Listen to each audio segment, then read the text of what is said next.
Welcome to the Laguna Podcast, an attempt at illustrating the lives and stories from the Texas outdoors. Today I sit down with a well-known personality in the Texas coast, the host of the KT Diaries. This is my conversation with Kevin Townsend. I got Mr. Kevin Townsend in the chair today, and I am just ready to rock and roll the way you are, so why don't you just start me off from the very beginning, your first memory in the outdoors, and we're just running from there. My first memory in the outdoors. Do you eat squirrel? I don't eat squirrel. Okay, well, I grew up squirrel hunting and brim fishing and crappie fishing, and eventually we would graduate to deer, quail, that kind of stuff. But my early days were spent with my grandfather and my father in the deep piney woods of East Texas, chasing fox squirrels and cat squirrels around, teaching us how to use a .22 rifle, how to stalk something, how to be a sportsman. We ate everything that we killed, and we killed an armadillo or two. I killed one last weekend on accident. Did you At eat like it? 4? No, I didn't. It was roadkill. It was my bad. Well, believe me, we would have had to have eaten that.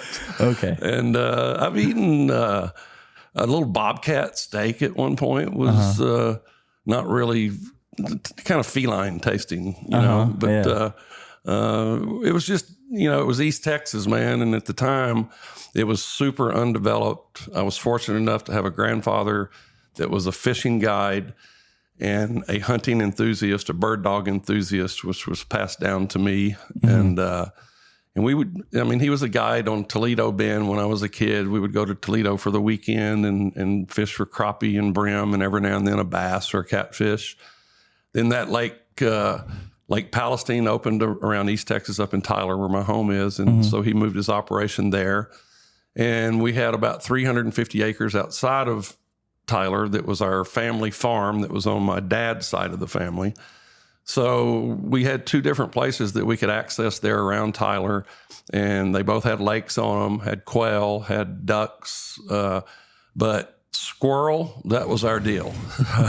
You had to become an excellent squirrel hunter in my dad's eyes before you could graduate to the next levels of bigger game, like deer. Earning or keep, I get it. And so I came about it honestly. I come from a true East Texas outdoors family. In your own eyes, did you already have that like drive, like the passion of I need to be outdoors? This is kind of where I belong, or was that later on in life when you were kind of like a little bit older and had a little bit more experience? No, I think I've appreciated the outdoors and always would have rather been outdoors my whole life. I sat in school in junior high and literally remember these bluebird days in the springtime, and I knew my grandfather was headed to Toledo Bend. And I'm sitting in this class looking out the window, just literally daydreaming about him picking me up and taking me to the lake with him. And so, no, I was possessed by the outdoors. An interesting fact in my family, my two brothers have kids. My older brother's kids are both adopted and got them as young babies. And I can remember being outside with those kids and taking them around, walking around the backyard.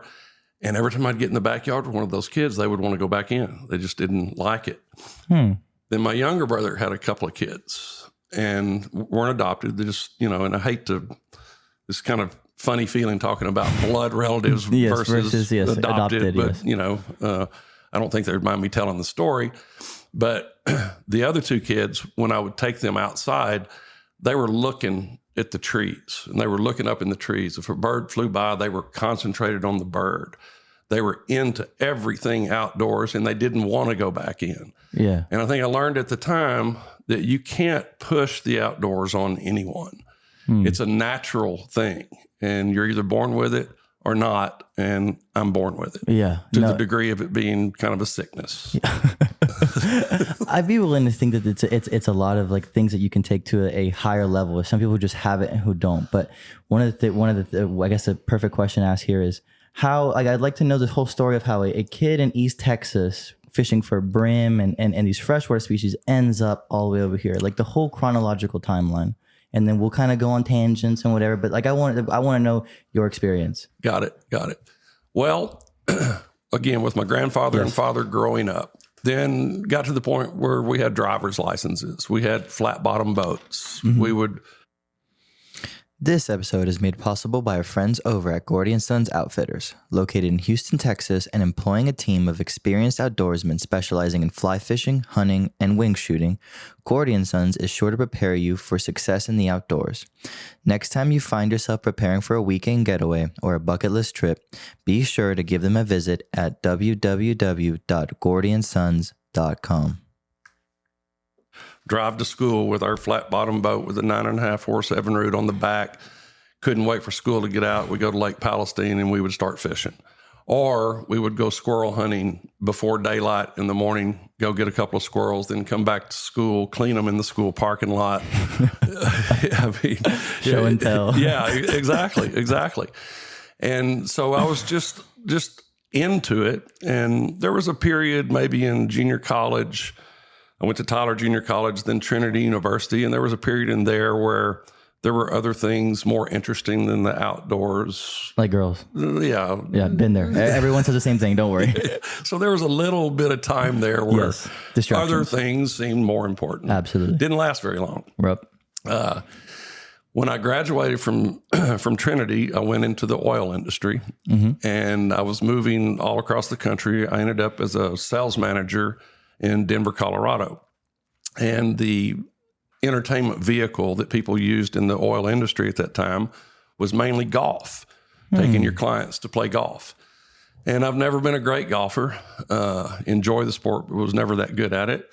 And so I started taking my clients to the different Western rivers on fly fishing trips. And that coincided with an interest that I had ever since I was a little kid. I was the little kid with the butterfly net and the pith helmet that ran around and caught the butterflies and the insects, and had the cigar box with the needle through all the insects. And I learned the life cycle of insects. And I was a little baby entomologist. I mean, that's the word I was trying to think of it. And it was ecto is what I was thinking about. Okay, entomologist. So entomology was something I've been into since a kid. I've always been amazed, and I'll get a little out there with you here and a little bit corny, but like one of the things about religion that I've always had a hard time understanding is, so we are here in this form, yet one day when we pass away and we go on to this next life, we change our form somehow, some way. And that's always seemed incredible to me. And how can that happen? Well, how does a little egg of a mayfly get laid on the surface and goes to the bottom of the river and lives among the rocks and goes through its larval and pupal stages, changing each time its entire physical makeup, shedding one skin, taking on the other? A mayfly lives, depending on what kind of mayfly it is, on the bottom of the river for a number of years sometimes. And at this exact time, it's ready to emerge. And something within its system tells it, okay, let's go. And here they go, and they swim to the surface in the emergent form, which is a very short metamorphosis that they go through. It only lasts from the bottom to the top. They get to the top. Hopefully the wind's blowing a little bit to dry their wings out. But they get up to the top, and their back cracks open, and these beautiful wings come out of this larval-looking emergent insect that doesn't even look like an insect at this point. And then this beautiful thing crawls out of that case, and these beautiful gray slate wings come out, and the beautiful twin tail comes out with the little points on it. And the wind dries its wings out, and you can see them get more firm and more firm. And then he shakes that casing loose and flies away.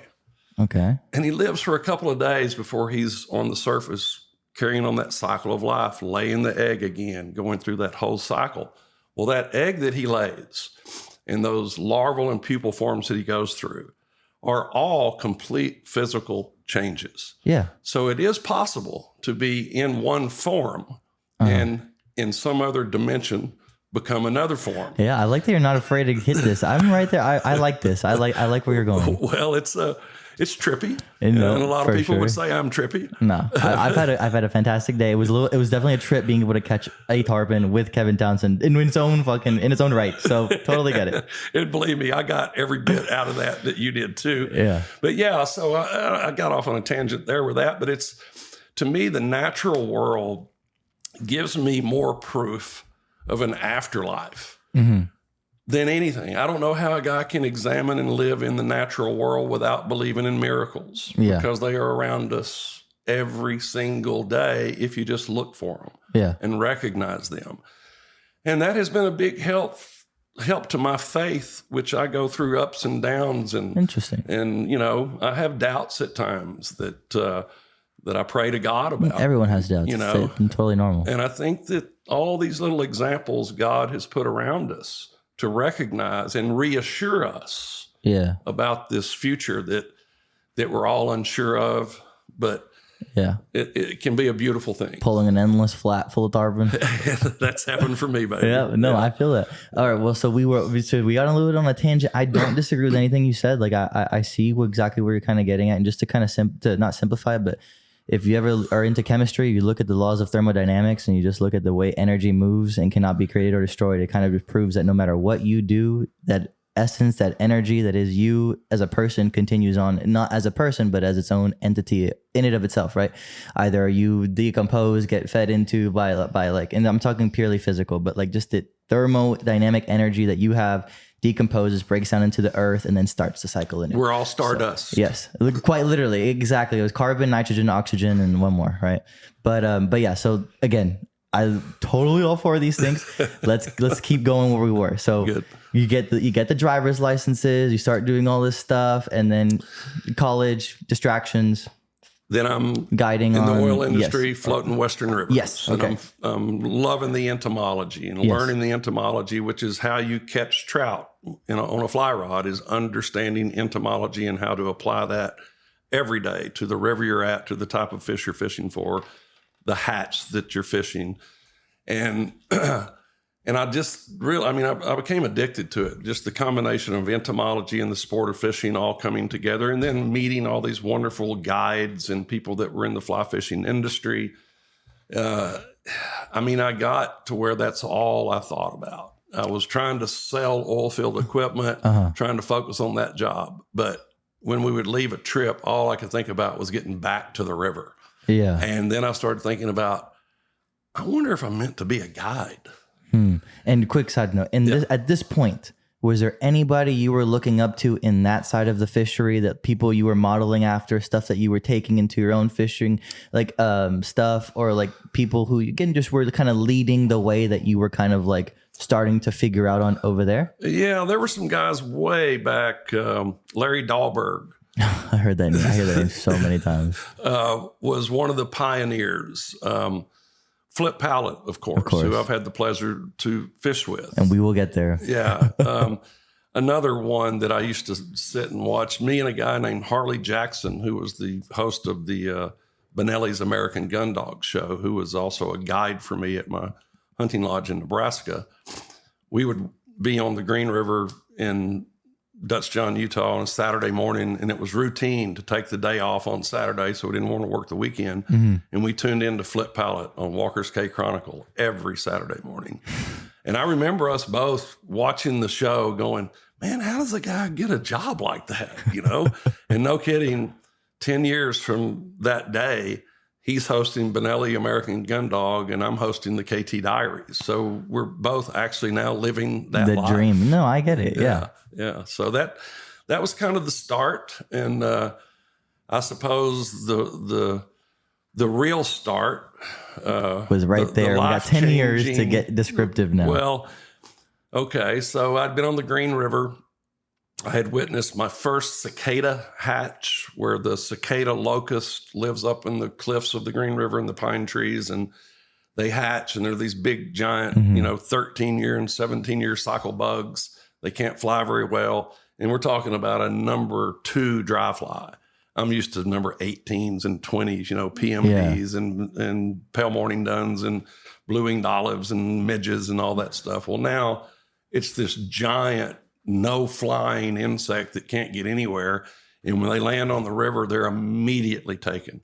Mid-river, rapid, whatever, they're going to get taken. And I was just like completely blown away. I was like, oh my God. And I truly didn't want to do anything else from that point. And I read and I read and I read. If you're enjoying this episode or any others and want to support the project, I would highly encourage you to check out my new book, Laguna. 288 pages with over 300 images and illustrations containing excerpts by Eric Glass, Chuck Nizer, Tim O'Brien, Bill Gamble, Ben Paschal, Ryan Sparrow, Michaela Elliott, Rick Hartman, Jaco Lucas, John Pilmer, Corey Bauman, Brian Robinson, and myself. Available at select stores, or you can order it directly at buylagunabook.myshopify.com. I got back into my entomology, started learning entomology. I learned to tie flies from the blue quill angler from a guy named Jim Cannon in Evergreen, Colorado. Of course, my first fly was the San Juan worm.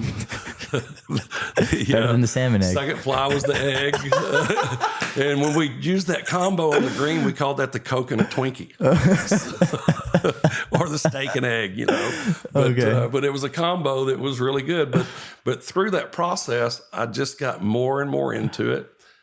And one day, I'd driven to Denver from Evergreen in a blizzard, worked the day, turned around, drove back up I-70 to Evergreen through the same blizzard. I think I'd spent 4 hours total on the road going to and from work that day. And I'm still on I-70 getting to the Evergreen exit. And I started thinking, okay, 4 hours a day. Let's take that back to 2 hours a day. Okay. And let's just say I have bad traffic 3 days a week. Okay, so I'm going to spend 10, whatever, X amount of hours every week sitting in my car in traffic. Mm-hmm. And then I multiplied that out by 30 days a month. And then I multiplied that out by 365 days in a year. And I came up with a figure. If I did this and retired at 60, I would have spent 5 years of my life in a car in traffic. And when I made that realization, it scared me. I was like, what? I can't spend 5 years of my life doing this in this car. So I came home that day. My wife was already home after she drove through the blizzard to get back home. And I walked in and she said, how was the day, babe? And I said, it was wonderful because I've made a decision I've been thinking about for a long time. And what would that be? We're moving to Dutch John, Utah, and I'm going to become a fly fishing guide on the Green River.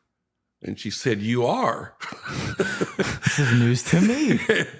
And I said, yes, we are. And she said, no, you are. And I said, no, we are. Uh-huh. 3 months later, I'm rolling down the Green River with a brand new guide's license. Uh-huh. My finger doesn't have the weight on it had a few months before. I'm a happy, newly divorced fly fishing guide. So, yes, my priorities have been fucked up ever since that day. My wife said, how does it go? My wife said to pick her or fishing. So I helped her pack her bags. Similar. So now we're on the Green River. I'm guiding. During that period, I had met a guy that was a oil field client of mine in Denver who duck hunted a lot over in Nebraska. So at the same time that I was learning about the fly fishing thing, I was getting into bird dogs. Again, my grandfather had bird dogs. And at the time we were into Labradors and hunting waterfowl and all that stuff. And soon enough, I figured out the whole upland game thing over there in Nebraska, started buying setters and pointers instead of Labradors. And I got into that whole thing too.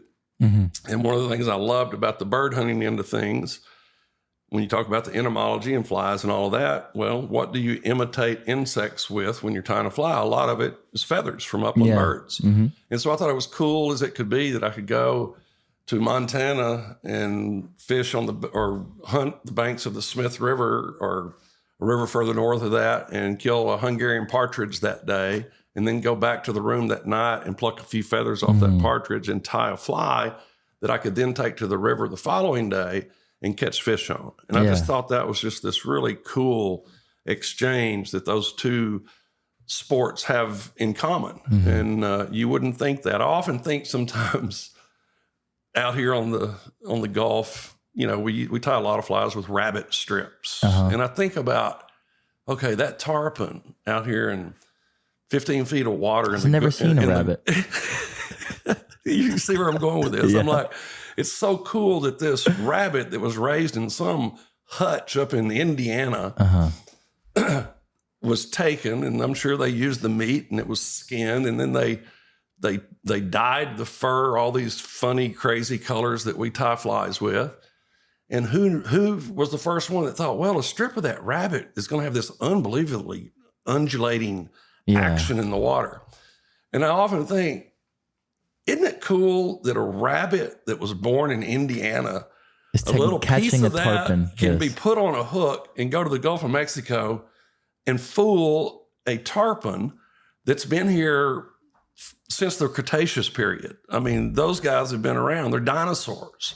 And you're fooling them on chicken feathers and rabbit strips. And there's just something very cool about that. Yeah, and so that then turns into the show, and we will get in there. But how much longer from this realization do you now go, man, this would be something worth doing? I'm curious as to how the logistics happen, who you talk to, who you ask, all these things. Okay, so I've been on the Green River for quite a while. And there was a friend there that was another guy named Mike Sargent, and there was an Orvis Lodge opening in Meeker, Colorado that was called... there was a lodge that was opening at the time in Meeker called Seven Lakes Lodge, and it was an Orvis endorsed lodge owned by a guy named Henry Kravis.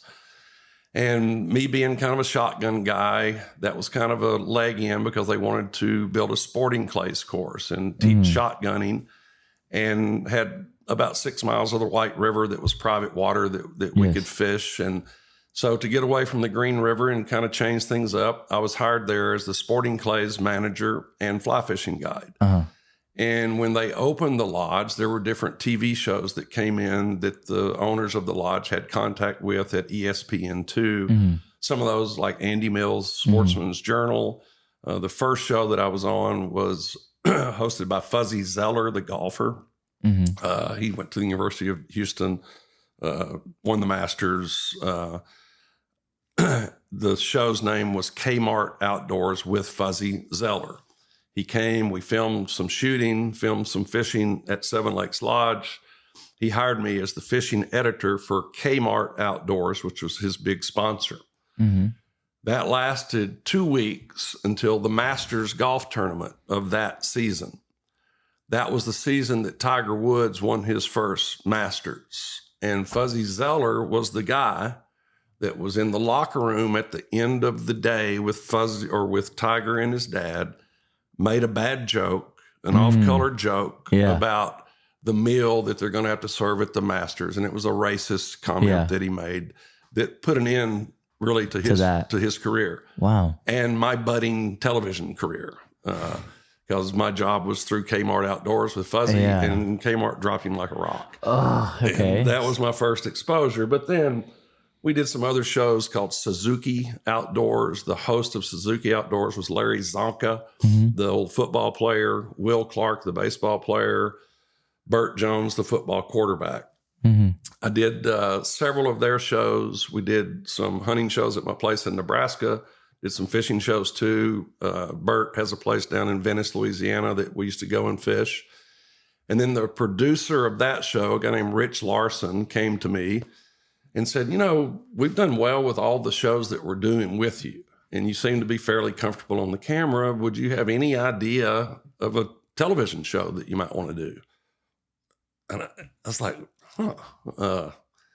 really never seriously thought about it. But now that you bring it up, I've had an idea that it would be really cool, because I love hunting and I love fishing. That it would be really cool, like I talked about previously, to go to these different places and kill these wonderful upland birds that are beautiful, beautiful birds. You can tie hundreds of patterns off of these feathers of these birds. And I thought it'd be cool to go and take a bird or two from the area, pluck the feathers out, put them on the vise, tie the fly up, then go to the local waters and catch fish in that same area on the feathers of the upland game that you took in that area. Yeah.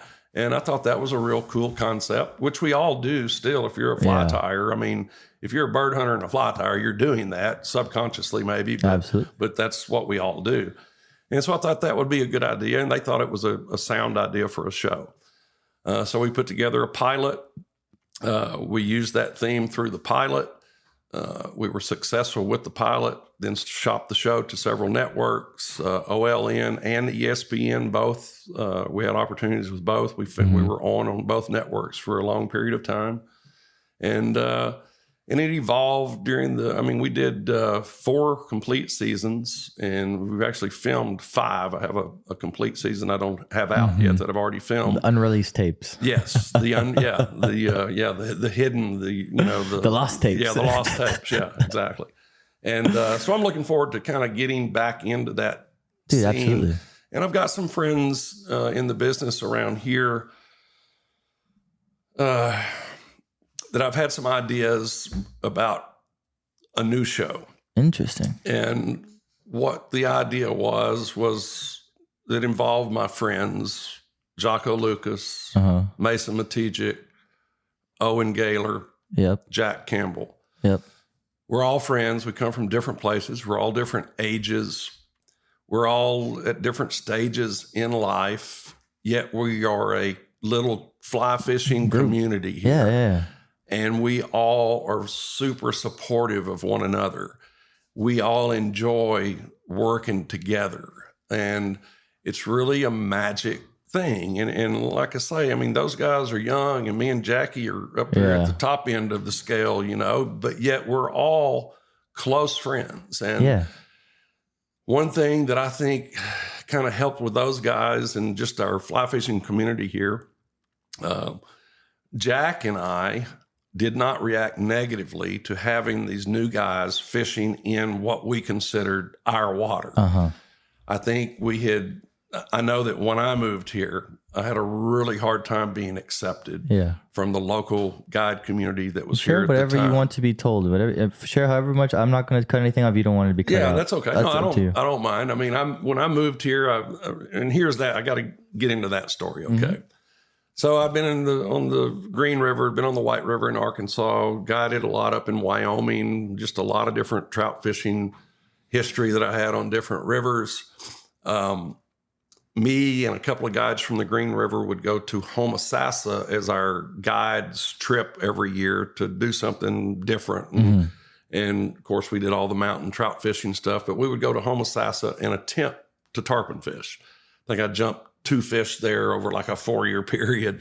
We did not know what we were doing whatsoever. I can't imagine what the local guides thought when they saw us roll in there with the Carolina skiffs. And I mean, and this was in the heyday of Homosassa. Like the records were being sought, Billy Pate, that whole thing was happening. Wow. But we were oblivious to all of that. So anyway, one year my dad was ill, in the hospital up in Tyler, and I couldn't make it on the Homosassa trip that year. So I'm in Tyler visiting my parents, and I go to the local fly shop there. A friend of mine named Bill Costanza was working there at the time, and I told Bill, he said, "What are you doing in town?"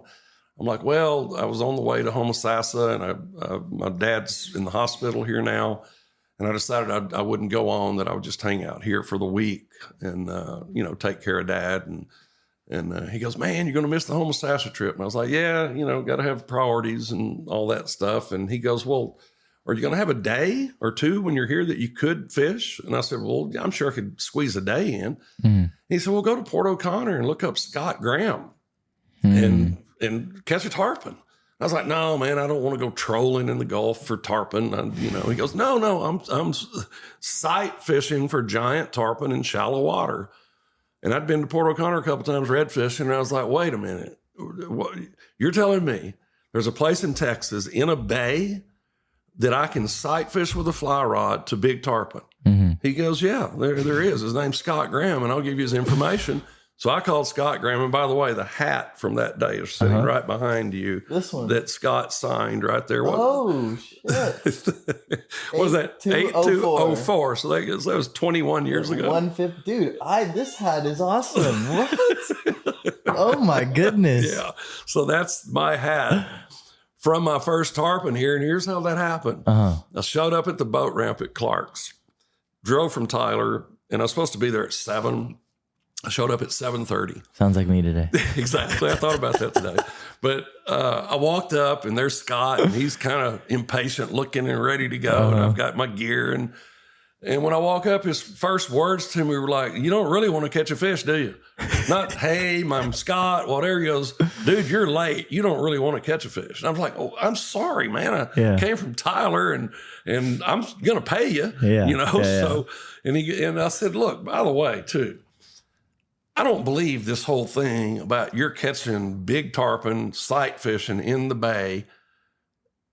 Why hadn't I heard about this?" He goes, "Because I don't talk as much as you evidently." So anyway, I'm like, "Okay, well, here's the deal, buddy. Since I'm late, if you put my eyeballs on a tarpon, if I see a tarpon in water less than 10 feet deep, that's a $100 tip. If I get a legitimate shot where I can literally take within, let's say, 70 feet, that's another $100 tip. If I get an eat, don't hook him, just get an eat, another $100 tip. If I hook one and land it, it's $500. And he goes, "Dude, are you rich?" And I was like, "Absolutely not. I'm not rich, but I'm confident that you don't know what you're doing." You're just calling out what you thought was bullshit. Exactly. And I was like, "Show it to me, bro. Show it, and I'll show you the money." Yeah. And no bullshit. We motor 10 minutes, and he shuts the motor down.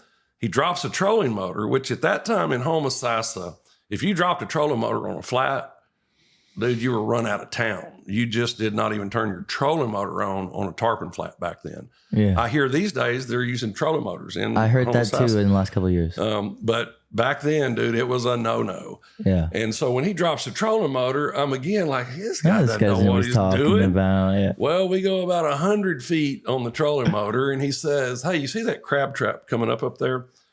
In the mornings, like the hour before you got here, they like to lay up over by that crab trap. But since you're late, I kind of doubt they're there." And I'm like, "Well, can we go check anyway?" Yeah. He goes, "Yeah, we'll ease over there." And I said, so we got like 50 feet from the crab trap, and I see a giant dorsal and a tail come over 3 or 4 feet behind the dorsal. And I'm like, "Dude, it's $100. That's a giant freaking tarpon, man." He goes, "Yeah, it is." And he said, "How far can you cast?" And I said, "What do you mean?" He goes, "You can hit that, can't you?" I said, "Oh, yeah." So I hadn't even thought about casting. And I'm like, oh my God, I'm just paralyzed by this. You didn't want to lose the other $100. Yeah. But no, I was ready to give the $100 away. Absolutely. So I make my first cast, and I thought it was a good cast. He thought it was a good cast. Okay, just strip it back. And we're using a 10-inch mop. Like red big and white deceiver or whatever. mop. Yeah. Heard. Just giant thing with a giant hook on it too. I mean, it's a giant mouth, big fish. You got to have, shit. Yeah. So I made a cast. I thought it was a great cast. And he's like, "Okay, strip. And I can see the wake behind the fly. And it follows, and I can't see the fish yet, but I can see the wake. And now the fly's 10 feet from the boat. And I'm like, well, he's not going to eat it. And so I start to come back into my back cast. And when I accelerate the fly to bring it out of the water, that fish comes out of the water with his mouth open, like chasing my fly. And I'm pulling it steadily away. And then the guide screams, "Lay it back down." And I came into my 10-foot back cast and I slapped it on the water. The tarpon I hadn't seen behind that one destroys the fly. And that was 150 taped. Yes, there it is. Oh my goodness, dude. 2.5 hours in, I broke his rod in half. I was using his rod. Broke his rod in half. I think that had a lot to do with the reason we finally could land the fish. Is that we were shorter stick fighting it. With probably straight 100. Is probably what we were using at the time. And he's now calculating, and I'm fighting. He's going, "Dude, I think that's 300 already." Or was it 5? And I'm like, "Whatever, man, whatever." Long story short, we landed the fish. And I was like, "You got to be kidding me." Yeah. 2 casts in Texas, sight casting to big tarpon. And I'm landing one bigger than I've ever seen landed in Homosassa. Yeah. And I'm like, oh my God, what is this? Yeah. And there's another guide out that day, and they jump one over there I see. And after we've landed this fish with Scott, I'm like, dude, you've made a pretty good living here today. And he goes, well, what, are you done? I mean, let's catch another one. And I'm like, hey man, is there a bar in this town anywhere? Uh-huh. Because it's like 10 o'clock right now, and I just landed the biggest tarpon I've ever landed in my life and probably will ever land. And I don't want to throw another cast today. I want a cold beer, and I want to talk about this the rest of the day. So we go to the Spot, which was the local bar in town. We had quite a few beers, a lot of tequila, had a great visit. We told everybody in Texas about the tarpon spot. But we were pretty braggadocious, I would say, that evening. The next day, we woke up a little late, of course. You didn't want to catch another fish? We get out that day, and totally different day. We're an hour and a half late. And he, of course, now we don't have a prayer. Scott's, he's sour now. He's mad at me, and it's your fault that we drank all that shit. And I'm like, well, shit. Surely let's. It was worth it. Yeah, And then he goes, dude, look over there towards that boat.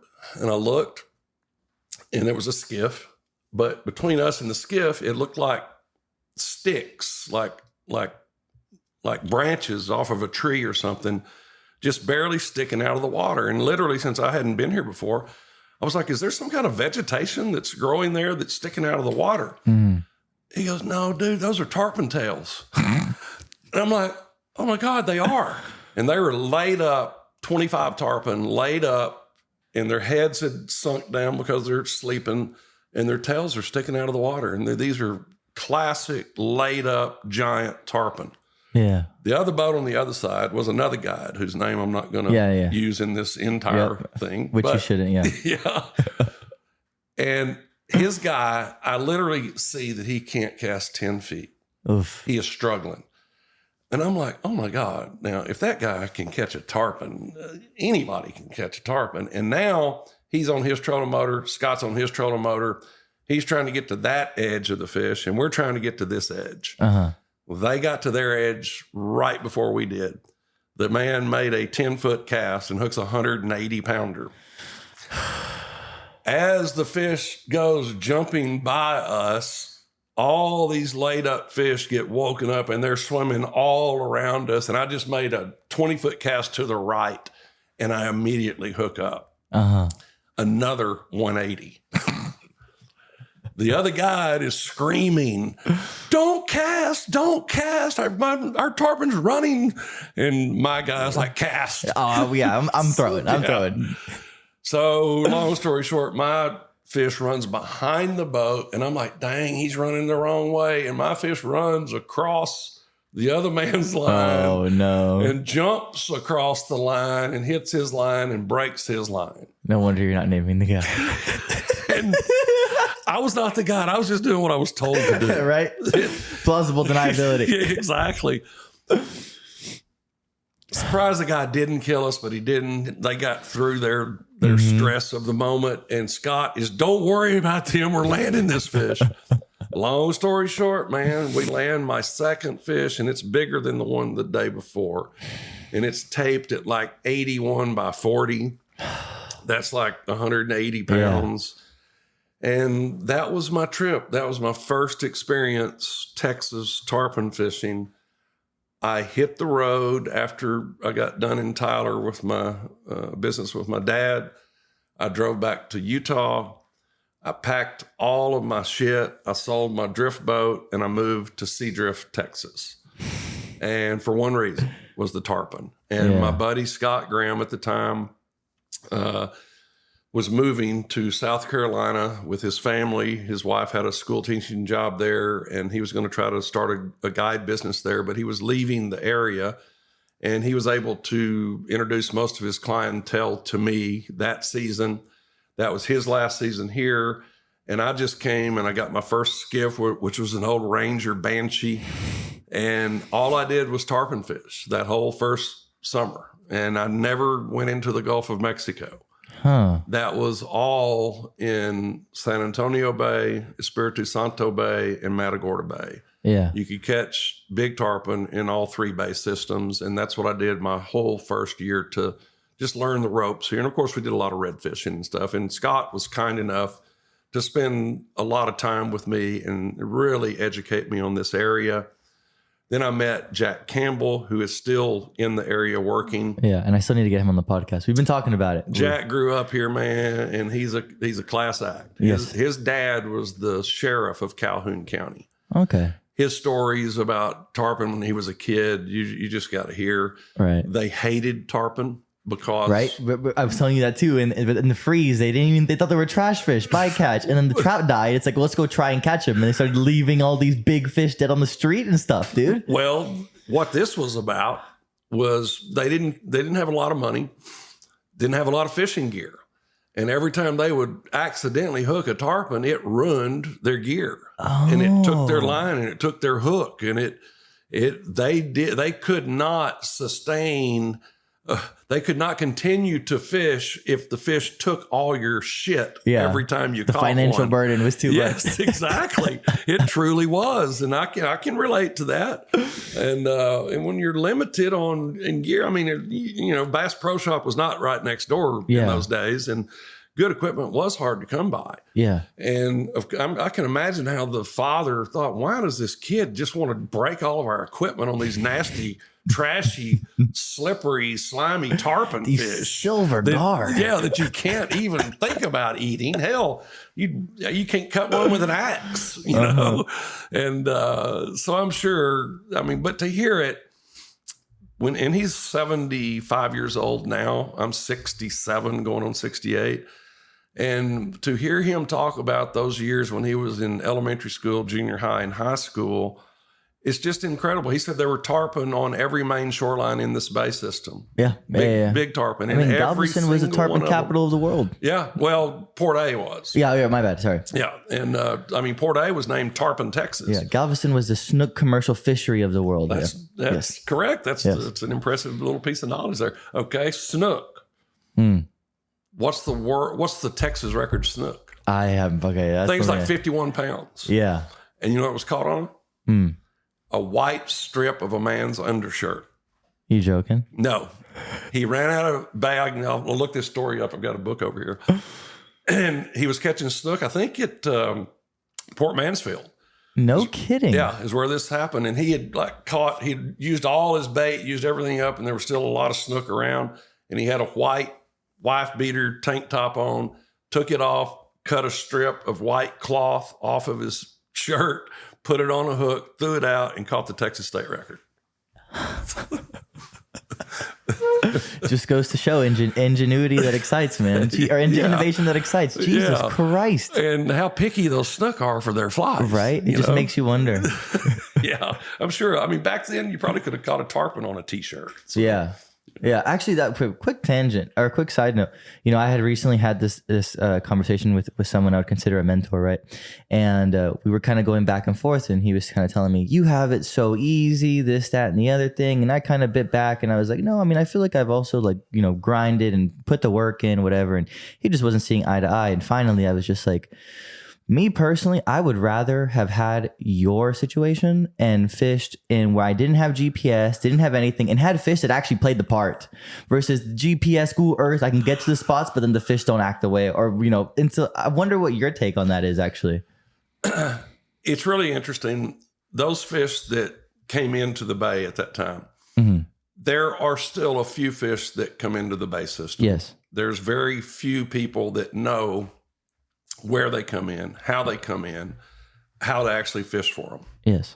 Jocko, Owen, Mason, those guys have seen what I'm talking about. But it's not something that I even really like to talk about anymore because the numbers just aren't there like they used to be. It's an awesome thing to see when you do see one in there. There's days in the past 5 years where I've seen 20 fish in a day there, which would be a lot to see there. But it was just such a special thing to have here in Texas and kind of witness the tail end of that period where you did have fish everywhere in this bay. And I'm kind of lost my train of thought there. Well, let me take over then. So I think we're going on a tangent here, but days where you moved us from Seadrift, you moved to Seadrift. My next question, follow-up is, run me through the timeline between that moment where you're all excited, you got the juices going, you're involved, you're about to fish this whole year. How much time passes till you end up filming the video? Okay, that's another great question. It was the next season after I'd been here for one season. One whole year. Yeah. Okay. I had just got my captain's license. Scott had agreed to do a show. We thought we would get it done in Espiritu Santo Bay is where we started. I don't know how many people have seen that show, but that's actually, we're fishing in Espiritu Santo when I put the giant tarpon hook into my shoulder and bled out in my shirt. That's all in that episode. And we were where we thought we were going to do well, but we didn't. We didn't catch a fish there, so we moved over into Matagorda Bay. And Scott was fishing, and there was a spot that we had, which was basically where a sandbar cornered, and there was a 12-foot channel on both sides of this corner of this sandbar. And it was one of those places you could literally pull up to and put a trolling motor on anchor position or put an anchor out and just anchor there and let the area settle a little bit and just start casting. And you could blind cast up giant tarpon really consistently. Yeah. And we'd only been there a couple hours, and Scott hooks up, and we got one camera at the time, and it's one of the first HD cameras. Thing weighed 40 pounds probably. And believe me, our cameraman's name was Dirk Hardy, and Dirk had heard enough out of me about, now Dirk, you got to be ready, man, because this is, it's a one time, one shot. It hadn't been filmed a lot in Texas, a tarpon calling a fly rod, but they're going to want to jump immediately, man. And you got to get it. So you got to be ready every time, and just be on your game, bro. Just be on your game. And sure enough, we get out there, and we weren't too far into the day that Scott hooked the big, and it was like a 120 to 140 fish.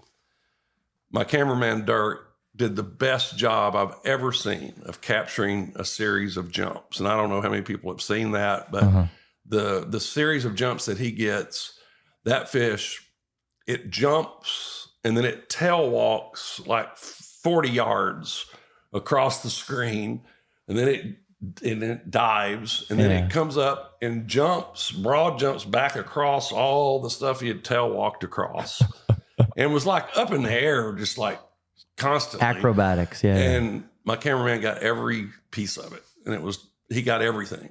And then after that, there were some shorter jumps closer to the boat and all that. And we actually then landed the fish. Actually didn't land it. I was kind of happy about that because he handed me a giant gaff. And even on the show, I said, I really don't want to stick this fish. Even, and I do not. And from that day on, I've never gaffed a tarpon anywhere. But people are like, well, you can gaff him in the mouth. Well, you should not gaff a tarpon in the mouth, because that's his feeding machinery there, and suction means everything to that fish feeding. And when you put a hole in the bottom of his mouth, you're decreasing all the pressure. The suction goes away, and so you are affecting that fish. And that's something I've had to learn over the years, is to calm the excitement down a little bit when you get a fish to the boat, and get some nice pictures of the fish in the water, and don't take the fish out of the water. I'm guilty of every mistake that you can make. I did take fish out of the water. I was an immature fisherman. I think we all go through this. Everyone does. This stage where you're just, the excitement just overtakes your senses. It's a young man versus the world. I get it. Yeah, exactly. And so, but I've learned a lot from that time, and I really care for these tarpon. We certainly try to take care of them. I think where I was kind of going with some of that before about those tarpon that did come in, they're migratory tarpon. And when they would show up every year in the same spot, and these fish are all big female fish, and they've migrated, we know from our tagging studies. Which we'll get into in a minute for sure. Which they've migrated 12 to 1,500 miles to get to this spot. Yeah. And they come to that at that time, I could predict almost to the day when they would show up according to the spring water temperatures. And more than a few times I told people, okay, it's the day, the water temperature is correct. And we would go out there and literally stick a fish almost every early spring when it reached 79 degrees. And these were all big female fish. And I literally started to feel like I knew them because they would leave for the season. I'd go bird hunting for the season. They'd go to Mexico and have a big time down there. And come right back up. And then we both come together here in Texas on the Gulf Coast, and they show up within the same little area again. And you know, hey, fish, how you doing? And I'm sure they're looking at me like, there's that guy from Utah and he sucks. So we can live here without any concern of him bothering us. Yeah. So I think that's why they don't mind me being around. It's because I just look at them, you know. I don't stick very many of them. My guys don't stick them. We just watch them, you know, shit. Very facetious. I'm being facetious. Yes, no, I get that. I get that. So. Oh, man. Okay, well, okay. So from this point forward, you stick this fish. I'm curious. Tell me how you get into the tarpon tagging initiative, Scott Alford, all that whole program, because I'm sure that was the avenue that then presented the opportunity to then work with him. Yes. Okay. Yeah. What that was all about is Scott Graham knew Scott Alford. Scott Alford had just started this Tarpon Tomorrow Pro-Am tournament club thing. And all it was a bunch of like-minded people getting together. A lot of these fishermen were from Galveston, the Houston area.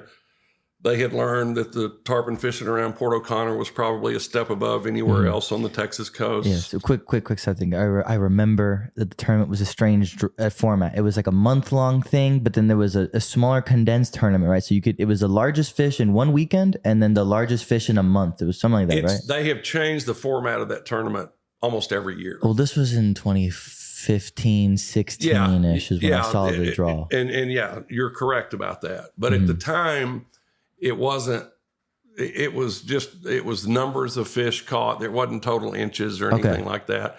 And it was not a truly competitive tournament. It was us trying to catch fish to put tags in. And we were putting expensive satellite tags, Argo tags in these fish. And that was a connection that Scott had to Jerry Alt, who's the biologist from the University of Miami, who helped us through this whole tagging process. And so Scott kind of took me under his wing, and I wanted to promote what he was doing because I thought it was a wonderful thing. And at that point, we did not truly understand the whole migratory pattern of these fish or the fish that were coming up from Florida.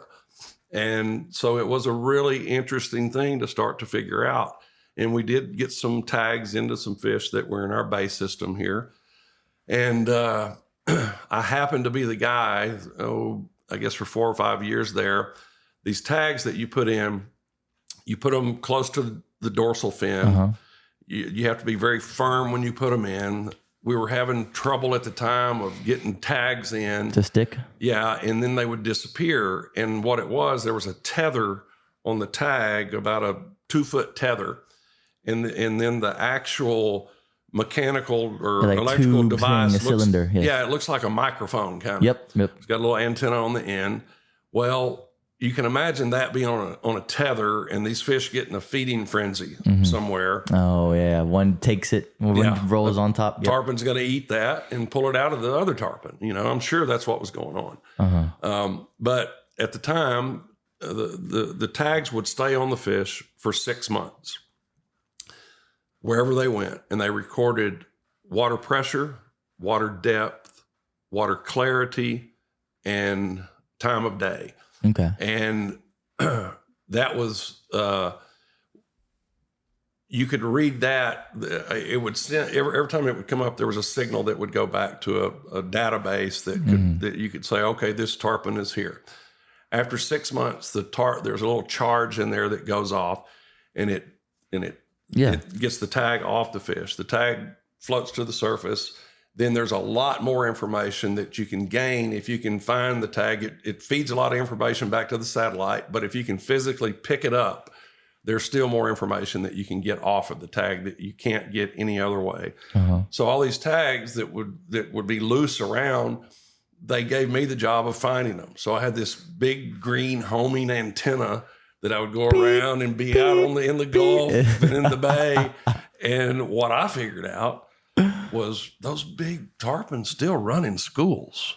Uh-huh. And so if I could find one out there beeping and it hadn't come off the fish, I might just find a school of tarpon around that thing, you know? And so I used the opportunities, the tagging that recovery process as a way to catch a few tarpon. Yeah. And what was really cool though, some of those we were put a tag in a tarpon between here and Port Aransas at Cedar Bayou in the Gulf. And I would find it washed up on the intercoastal here.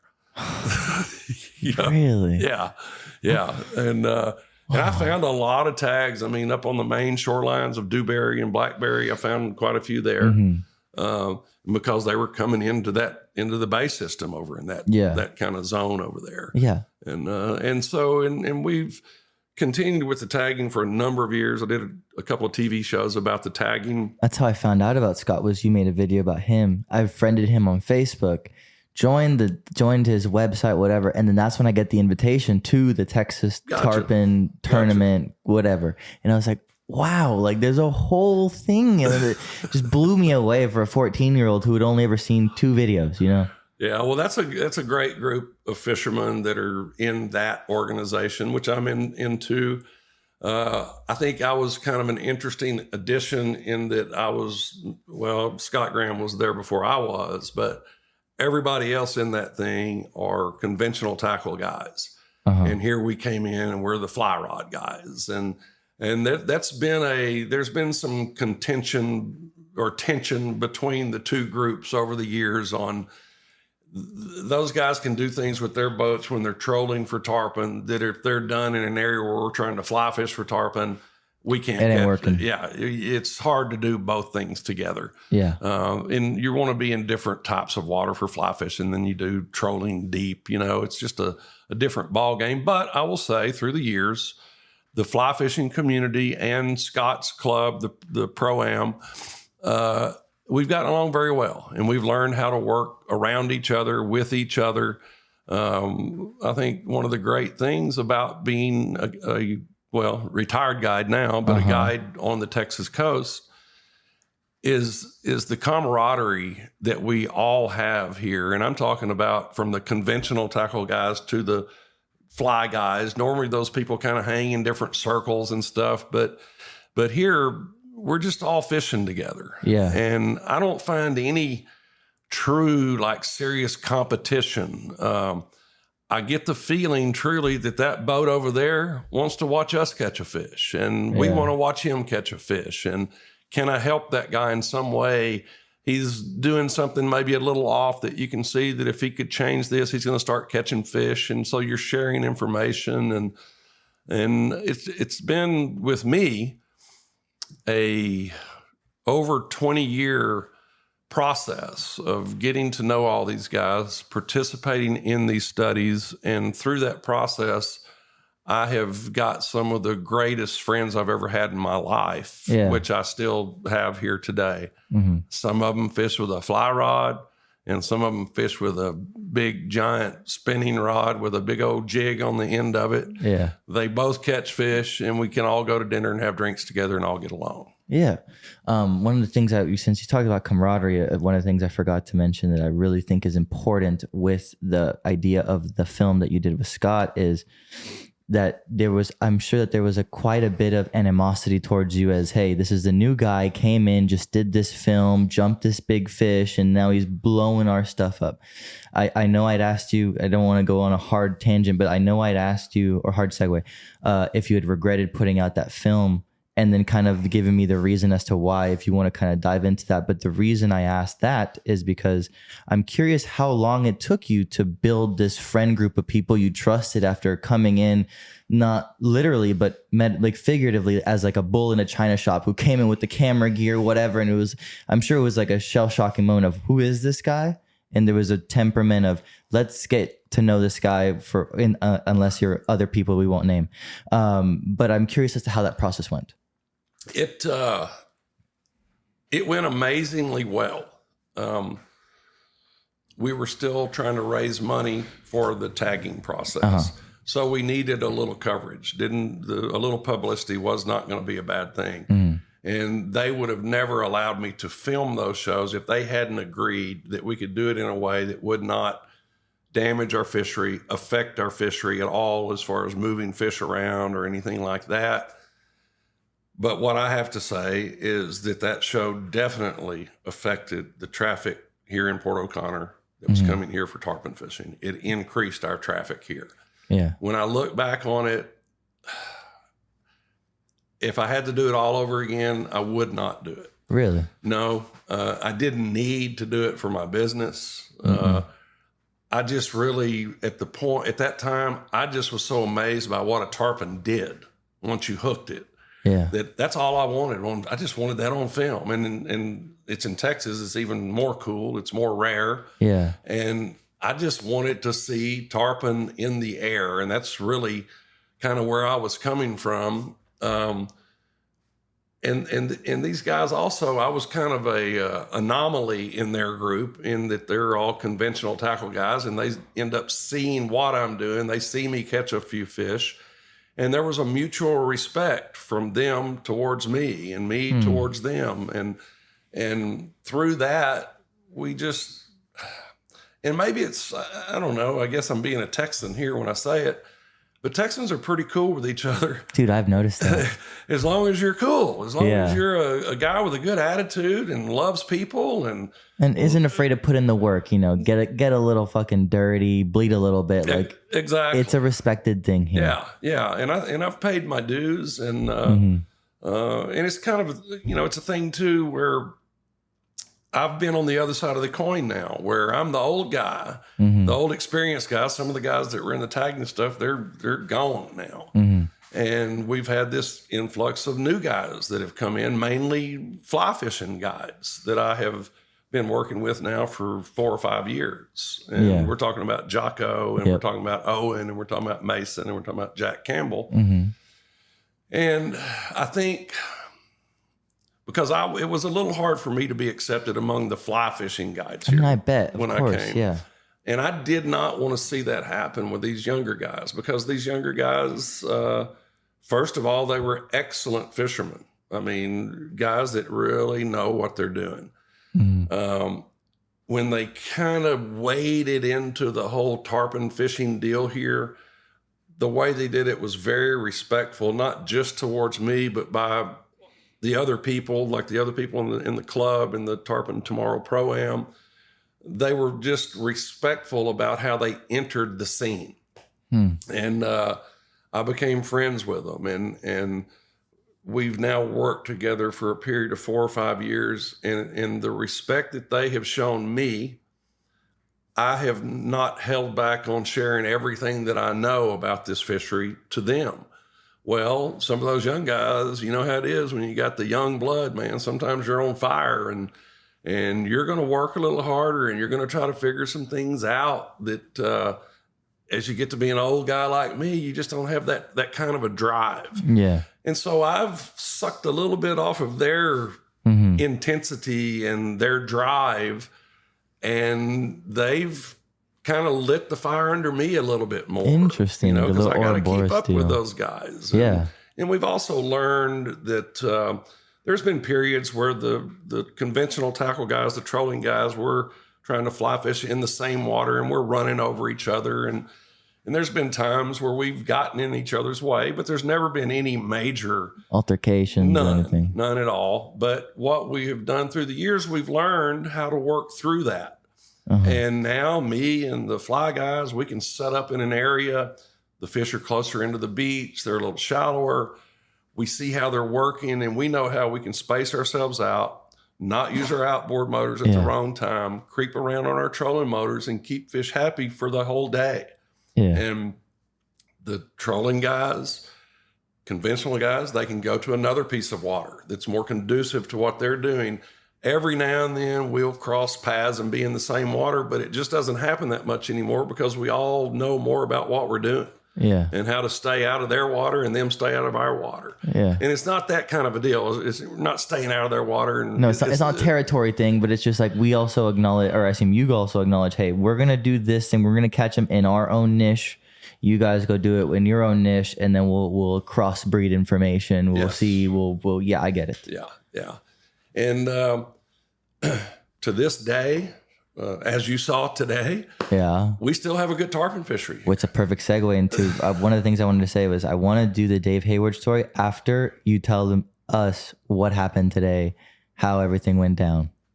Well, okay.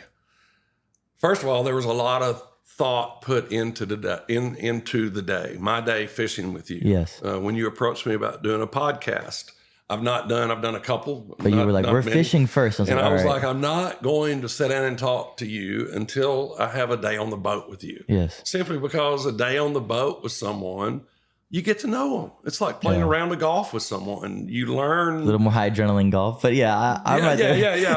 And you learn how they handle things, and you learn how sensitive they might be, or how fun they might be, or their sense of humor, or whatever. It's just it's a good tell. Yes, it's a very good tell. And where are we going with this? We're going as to the thought process behind today before the podcast. Gotcha. Yes. Okay, so great. We got a day together. This has not been the greatest tarpon season as far as hitting the right weather days. And so me and you've kind of been going back and forth on this, and I'm going to start my hunting season here in 2 weeks. Yeah. So we had to get this thing in if we were going to do it for this season. Right. I was just waiting, looking at the weather. I finally saw a little window today, and it was just going to be a 1 day deal. And you sent me a text yesterday. I said, I don't care. You tell me if I'm there. If I need to be there, I'm there. And when you really want to catch a tarpon in Texas with a guide, and again, I'm retired now, but if you want to do that, if you can be one of those guys from Houston, Austin, or San Antonio that can be here at the drop of a hat, and you have a guide that's in contact with you, when he says come, you go. Yep. And the guys that are able to do that fish on more good condition days, and naturally are going to see and catch more tarpon. With you today, it hadn't been a great season. It's been okay. I hadn't caught a lot of fish over 100 pounds this season. A lot of my fish this season have been smaller fish. And so I was just like, after 3 days ago when I was out there and I saw a few fish, we had a couple of shots, and I was like, okay, I hear this guy can cast. Yeah. So, I think there's enough fish around that we can make this productive. I called you, you showed up, you're here. By the way, 30 minutes late. Which is probably a good thing now. I should tell people now. I want you to tell us theory on that too, why you're not upset about being late and stuff, because that's also important. But later. Yeah. And I knew we could get the job done. The conditions when we first got out there today, the water clarity was not what it's been for the last week. So I was a little concerned about that. There's a little chop on the water, and I'm thinking and I'm watching, I'm like, okay, what kind of caster is this guy going to be? And, which rod do you want to use? And I'm watching how you're handling the rod and how you're stripping the line. I mean, there's a lot of little tells that you're looking at. Okay, this guy, he knows, okay. He knows ball. He's been all right. Okay, and then, and I'm not asking you to do this. You're just getting your line stripped out. We're getting it stripped into the bucket or whatever. And then I'm like, damn, double hauling 90 feet right there. Okay. Well, this is probably going to work. And I didn't say any of that to you at the time, but all I'm thinking is all I got to do is get within 90 feet, and that one group that we saw, we had seen a few. Yeah, we saw all those in that one spot. We weren't getting our shots. It just wasn't working out. And then finally, I can't remember who saw that pod first, if it was me or you. You think you saw it first? We were motoring, and I saw the two on the crest of the wave. We stopped, turned in, and then you spotted those going more down the shore. We turned over. That's correct. Yeah. Yes. And those fish, it was so funny. I mean, that's a nice trolling motor with a 36-volt lithium battery. That thing was pushing. And we're trying, and I don't want to push the fish away. I'm just trying to get an angle, usually within 30 feet, because that's the average cast to the guys I fish with. Yes. But with you, I'm thinking, shit, I got 70 feet to play with, man. So I don't have to get right on them. So I just got to get really within 70 feet, and this guy has a chance. Yes. And man, I'd edge up to them today, and I could see that you're like, and those fish felt us somehow. A little bit, because they kept pushing just out of range. They would come up, and you would see them facing different directions. Yep. Some would swim right, some would swim left. That's why I was saying those fish are trying to chain, because that's usually what happens when they come up like that, and they'll start to circle, and then all of a sudden they're all going in the same direction, and now they're a true chain. And I thought that was what was going to happen. I think late in the season, like it is, those fish have been fished to.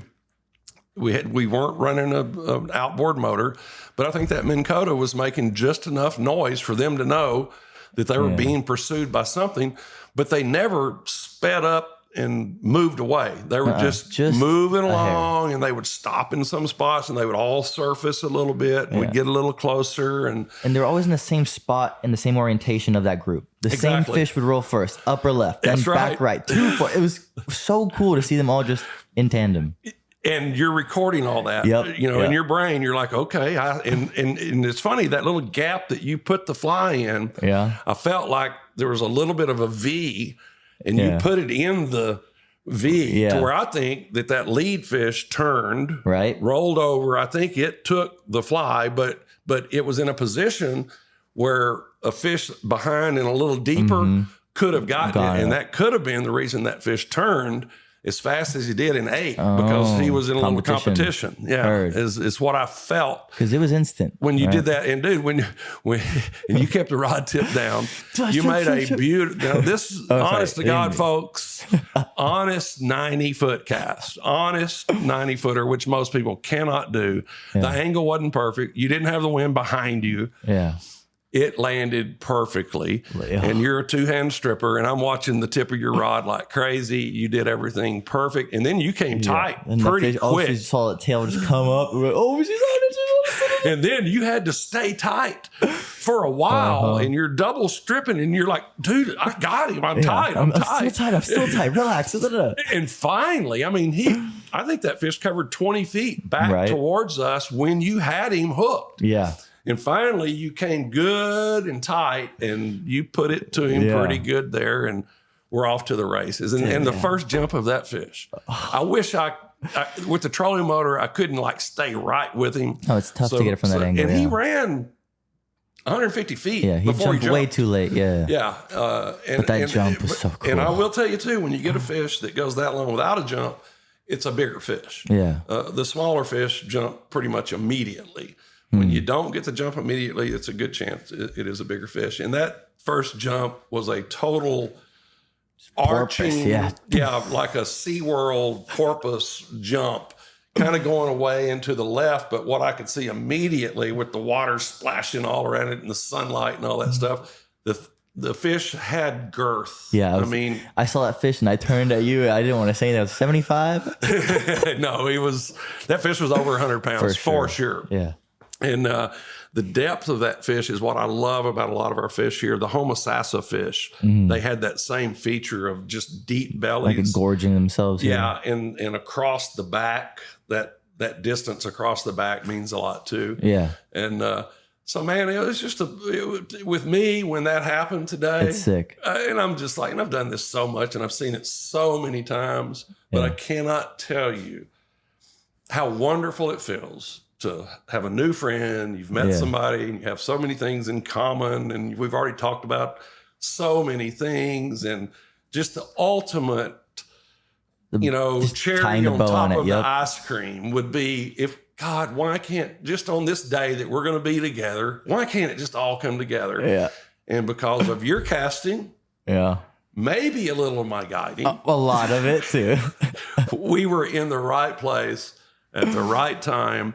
And also, what I noticed about that shot is we had line tangled around the head of the trolling motor as the shot was happening.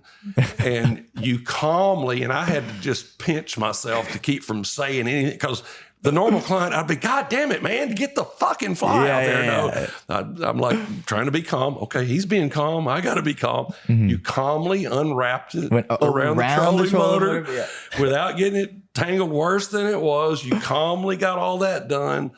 I think maybe another 50 feet with the boat. And I said, all right, get it. Yeah. And I stopped. We had a little forward momentum still going.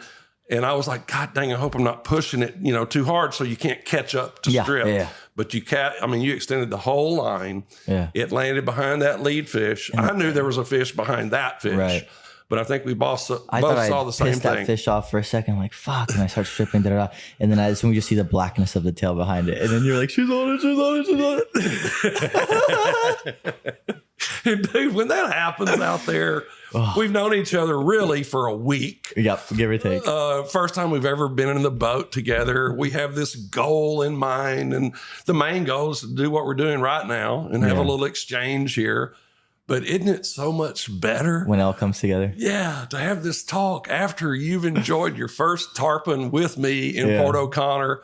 And it came together perfect, man. It was just a perfect morning. Dude, yeah, bro. Absolutely. Especially being able to just pull on that fish. It's just kind of one of those things where it's like, you feel it. You feel the energy in the air. It's there. You're like, I'm winching this girl in. And dude, we had beautiful water, beautiful blue sky. And you know what I also noticed when I looked all around?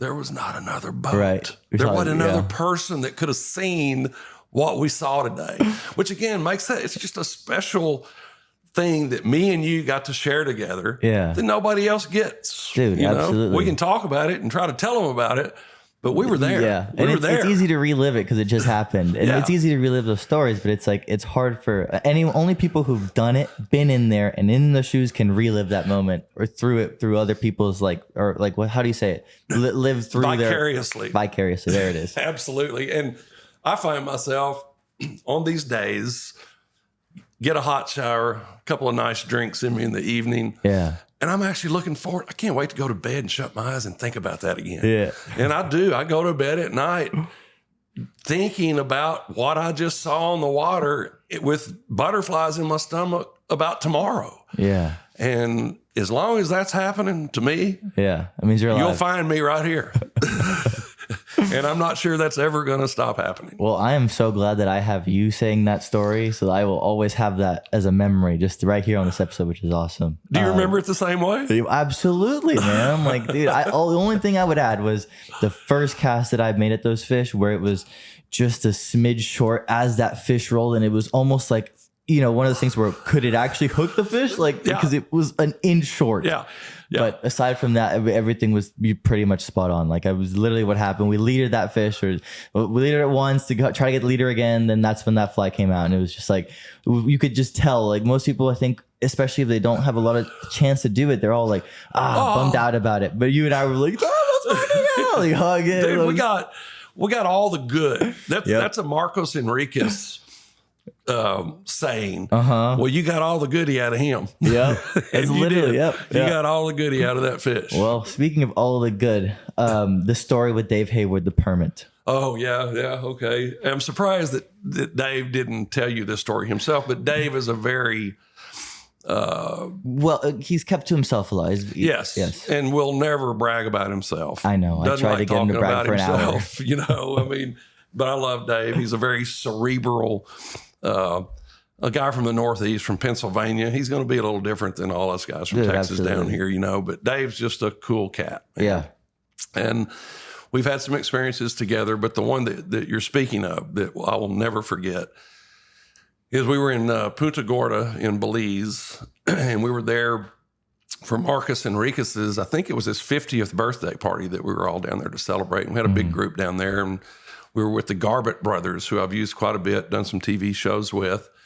And we were down there to permit fish, and the fishing had been tough. And Scully, the guide, had told me about these certain fish that live in this certain lagoon that has a little bayou that flows out of it. And we were talking about how I used to be a drift boat fisherman on the Western rivers and like to use dry flies floating on seams and stuff. And Scully was like, you can do that on these permit. I'm like, wait a minute. Whoa, dry flies on seams? What are you talking about? He goes, oh, KT, no. He said, if you're here on the right day and we have an outgoing tide from the lagoon, those big permit in there, the bigger ones have learned through the years that the crabs float out into the ocean through the bayou, through this little creek here. And the mangroves are dying, some of them, and those leaves land on the water, and these little crabs crawl up on the leaf like a little floating vessel for them to float out of the lagoon. And he said that these big permit come up and knock the crab off of the leaf, and that's what they do to feed. And I was like, for the next year and a half, Bullshit, I was like, dude, man. I can't believe Scully told me that. And I actually thought it was real, you know? And, Yeah. well, we find ourselves there a couple of years later, and I'm with Dave, and we're in this situation, and we actually saw a floating leaf with a crab on it get destroyed. And I was like, oh my God, it does happen. This is no bullshit here. And we go down. I mean, I'm casting, running through a bunch of seam lines, and I'm doing everything right, I think, and it ain't happening. And it's Dave's turn to get up and fish. So Scully stops the boat, and we're just talking about the situation. And there's a seam line 40 feet across the little lagoon over there with a good current coming out of it. And Dave's up there talking with us. He's got this little floating crab fly on there, and he's just talking and casting, and he lands a cast on that same line, total just messing around, blind cast thing. The fly drifts like 3 feet, 20-pound permit comes up and takes it like a dry fly. And Cool Dave was like, oh, see that? Yeah. It worked. Yeah, you know, look at me, you know.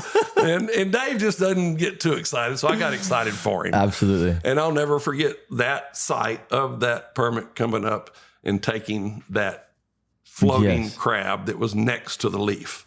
And so it was a true story. And, and it doesn't surprise me that Dave wouldn't tell you that story. He doesn't like talking about himself. I feel like Dave left out a lot of really cool things, just being the way he is. Yeah. I think that was a cool way to describe what you just said is just like sites that live forever. And one of the things I wanted to use to bring this up is, that was that story. Was wondering if there was anything that you've seen over the years through all your experiences that kind of is something that memories that are ingrained with you forever that may be different species. And one of the things I wanted to bring up a little bit was, being able to see tailing trout with Eric Glass. That's one of the things I want you to talk about, but maybe other stuff as well that maybe that might make you think of. Just moments that are ingrained in KT's mind. Okay. One of those is with Eric Glass filming down there in South Padre, tailing trout over stingrays with Chris Santella, the author of 100 Places to Fly Fish Before You Die. That was my guest on that show. That was cool. I'll never forget it. Yeah. I've never seen it since then. You tell me it happens down there. It happens on occasion. Yeah. Yes. And I'd love to see that again. But what really sticks out in my mind, going back to tarpon fishing, is my friend Jack Campbell. Yes. Been here longer than any other guide here. He's seen it all. We've caught a lot of tarpon together. We met in the Gulf tarpon fishing. He motored up to me. What's up? And said, who are you? And I said, well, who are you? and what are you using that Ambassador 5000 for, And so anyway, me and Jack got to know each other. I just can't. Me and Jack did a show called Seasons on the Fly together. Mm-hmm. And they asked me to describe Jack, and I'm on camera, and I find myself, and I said, Jack is a Renaissance man. I mean, this guy has so many talents. Sometimes I find myself getting a little jealous of him. Really? This guy, he can play the guitar. Okay. He can sing. His wife plays the bass fiddle. They play around together and they enjoy their music. Not only does he have the musical talent, but he's also known as one of the best flint nappers in the state of Texas. That's what this is right here? He made that. I saw his name's, it looks amazing. Yeah. I'd forgot that was here, but that's the kind of work he does. Yes. Describe what you're holding. I'm holding a bone-handled knife with a 6-inch blade on it that Jack made himself. And it says Jack Campbell 2011 on it. Yeah, and let me tell you too, when he does something, you see what that's connected with? That's not string and that's not glue. That is deer sinew taken out of the deer muscle and dried, and then makes a paste with the offal of the animal makes a glue, and that is connected with deer sinew and natural glue. So there's nothing on there. That was made just like the Indians made it. And so anyway, that's the kind of artwork that he can do. Yes. And he's really, really good at it. Now, when he goes to hunt a deer, he bow hunts. The bow is made from a tree that he picked out and chopped down and made the bow. The string, again, is made out of sinew that he has strung together. The arrow comes from the limb from the tree. The fletching comes from the turkey that he killed last season and connected to this arrow. Everything that he's using, including the rattlesnake skin on the front of the bow, which is his camouflage, he made all of that. And that's what he hunts with. He is a excellent rancher. He's a real cowboy. He's ridden in lots of rodeos and stuff. He's a rancher. I mean, he is a cattleman. He is the real deal. And also, Jack's middle name is Jack Dempsey Campbell. He was also the Golden Gloves champion in this area. Jack Dempsey Campbell. And I'm saying this on film to this film crew, and I get done and I kind of make this self-realization. I'm like, man, you know what? I just realized I have a man crush on Jackie. and they were interviewing us in separate places, you know, and 6 months go by and the show airs like right around Christmas. And Jack calls me. He goes, I didn't know you loved me so much. And I was like, no, they didn't put that on. He goes, dude, they open up with you saying you have a man crush on me. Oh my God. And so that's a true story. You can look it up. You can look up the show and you will see that. We had a lot of fun filming that show together. Okay. So wow.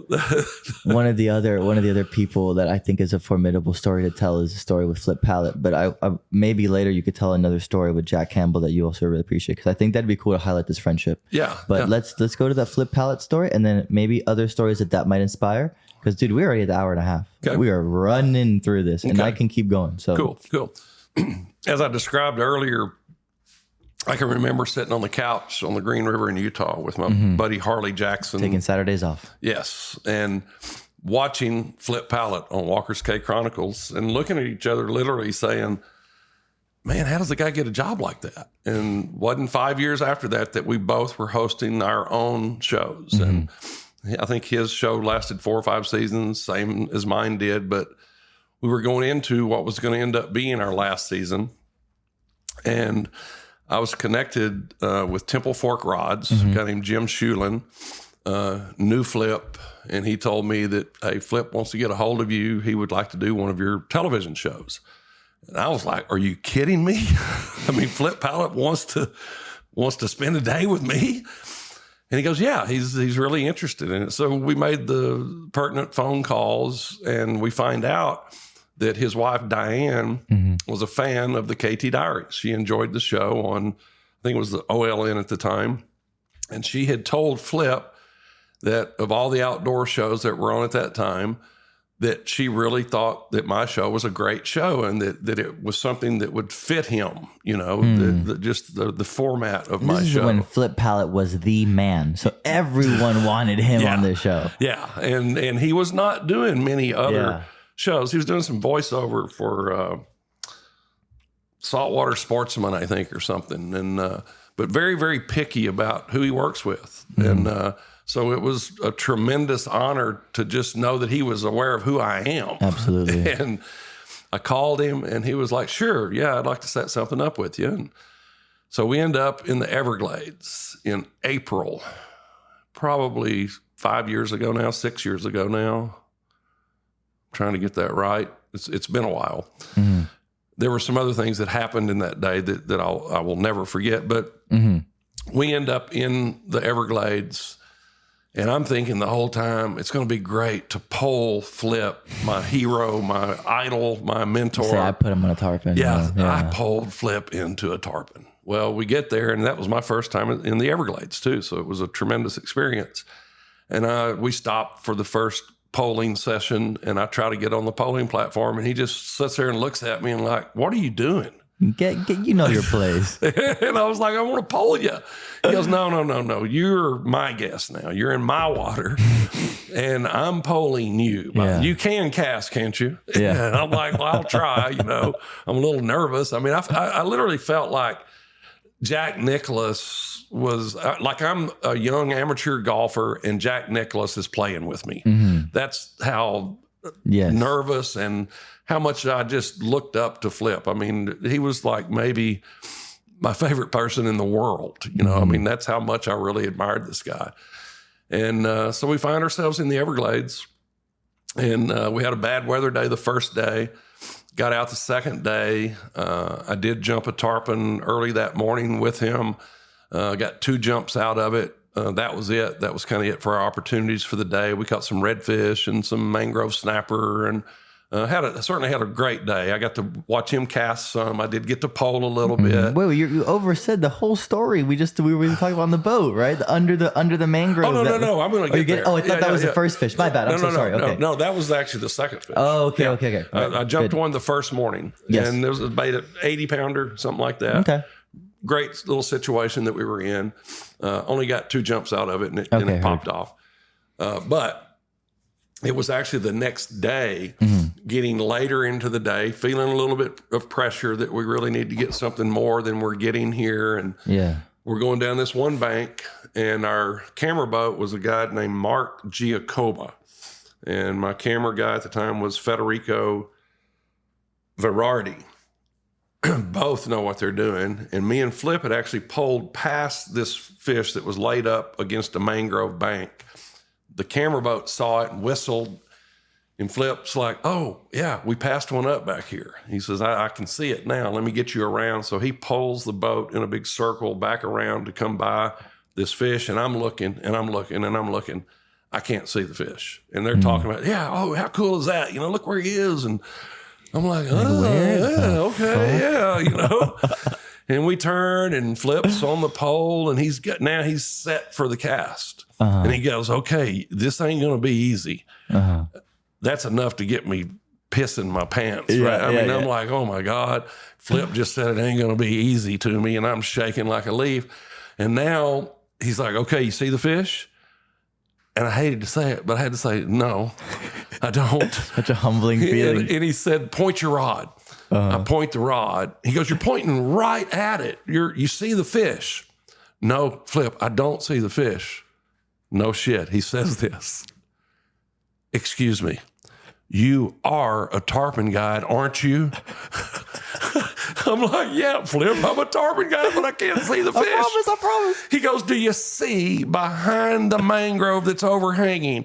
It would be the big silver thing with the green back. And I'm like, I still don't see the fish. He's like, are you blind? I'm like, no, man. Oh, yeah, I got it. I see it. And it was even more up under the mangroves than I thought would be possible. This is a 100-pound fish. And it's laid up under a mangrove branch that's kind of coming over in front of the fish, protecting him from any kind of cast. Any kind of fly. Yeah. And again, it's not going to be easy, KT. And so I'm there, and in my mind, I'm already saying, it's a redfish. This is Port O'Connor, Texas, and it's just a redfish. It's no big deal. It's a Port O'Connor redfish. And then again, it's not going to be easy. Try to put it in there. And no kidding, I just said a prayer, made 2 false casts, and it was the weirdest cast. It looks good. But the way that I had to do it, like the fly line lands from the closest line to me first, and then and it all straightens out, and the leader straightens out, and pop, it goes right under the limb. And Flip had said to me, I said, Flip, what is my lead on the fish? He goes, there is no lead. You got to put the fly past his head on either the right side or the left side, behind his line of sight. He can't feel it hit the water. And then you got to pull it up beside his eyeball and then take it away from him. Let him eat right there. And I'm like, so I don't have any room. He goes, no, there is no room for, it has to be perfect. Yeah. And I'm like, okay. And no kidding. It landed beside the tarpon's head, right behind his eye. And Flip goes, oh my God. It worked. Yeah. And so now I'm stripping 1 inch at a time. That's what he told me to do. Bump, bump, bump, bump, bump. The fish is following this little tiny white fly that Flip had tied off of a broom that he found in Peru on a peacock bass fishing trip at some store where a lady was sweeping the store, and he bought her broom because he wanted to tie flies with whatever it was made of, and this was the last ones. And so it's a very valuable fly to Flip. And well, that tarpon is wearing it like a mustache. And every strip, he just stays in the same exact spot, keeping the fly just right on the tip of his nose. And now he's halfway back to the boat, probably 25 feet from the boat, 20 feet. And I'm starting to get nervous. Flip goes, stop. And I stopped.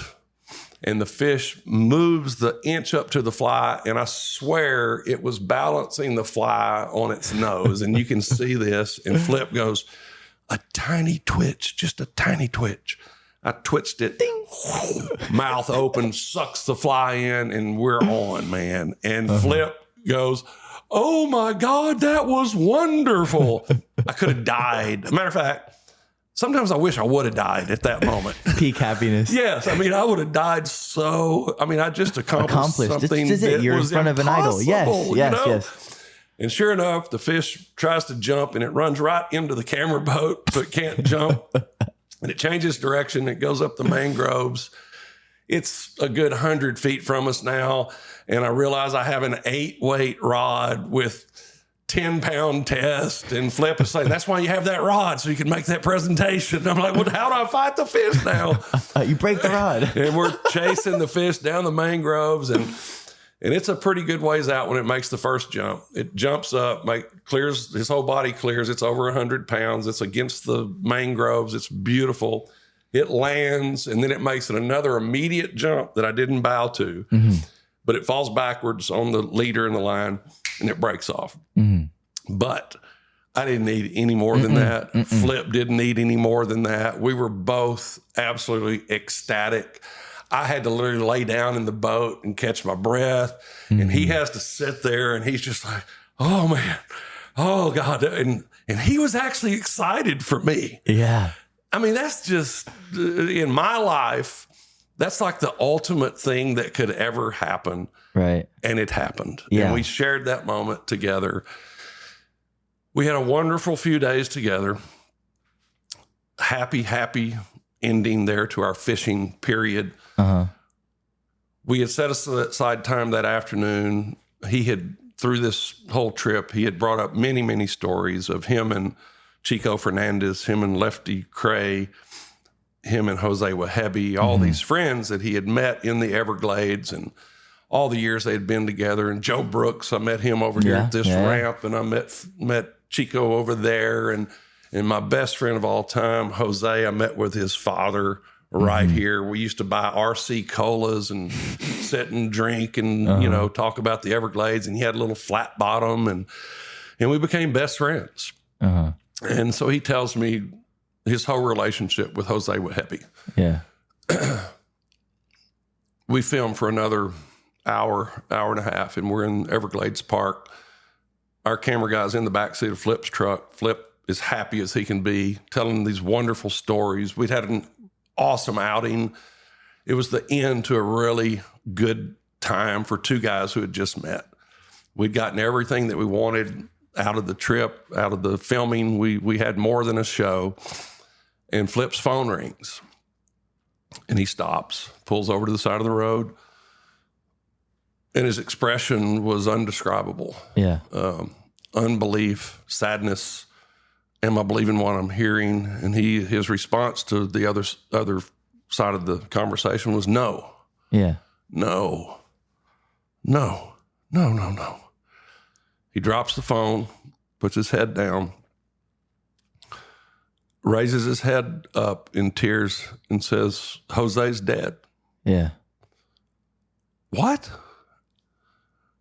Jose just he's dead. He crashed a plane 40 miles from here today. Yeah. And dude, of course, my heart sank. Broke. Yeah. His heart was broken. I can imagine. I didn't know Jose well enough to be brokenhearted, but That's I what knew who he was. I meant from yeah, wrong no, way. Yes, and I just, that's why I want to explain that. Yes. But I was heartbroken for Flip for sure. Yeah.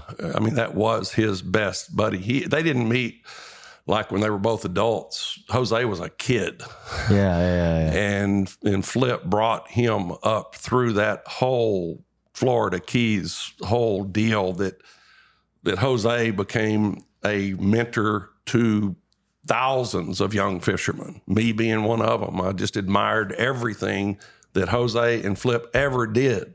Mm-hmm. They were my mentors, heroes. I don't think I could ever put myself on. Yeah, I did some TV. I had a show. I've been a fly fishing guide. I've worked in a lot of places, but buddy, I will never be at that level, and I will never claim to be at the level of someone you like look up Flip to. Powell, Yes. man.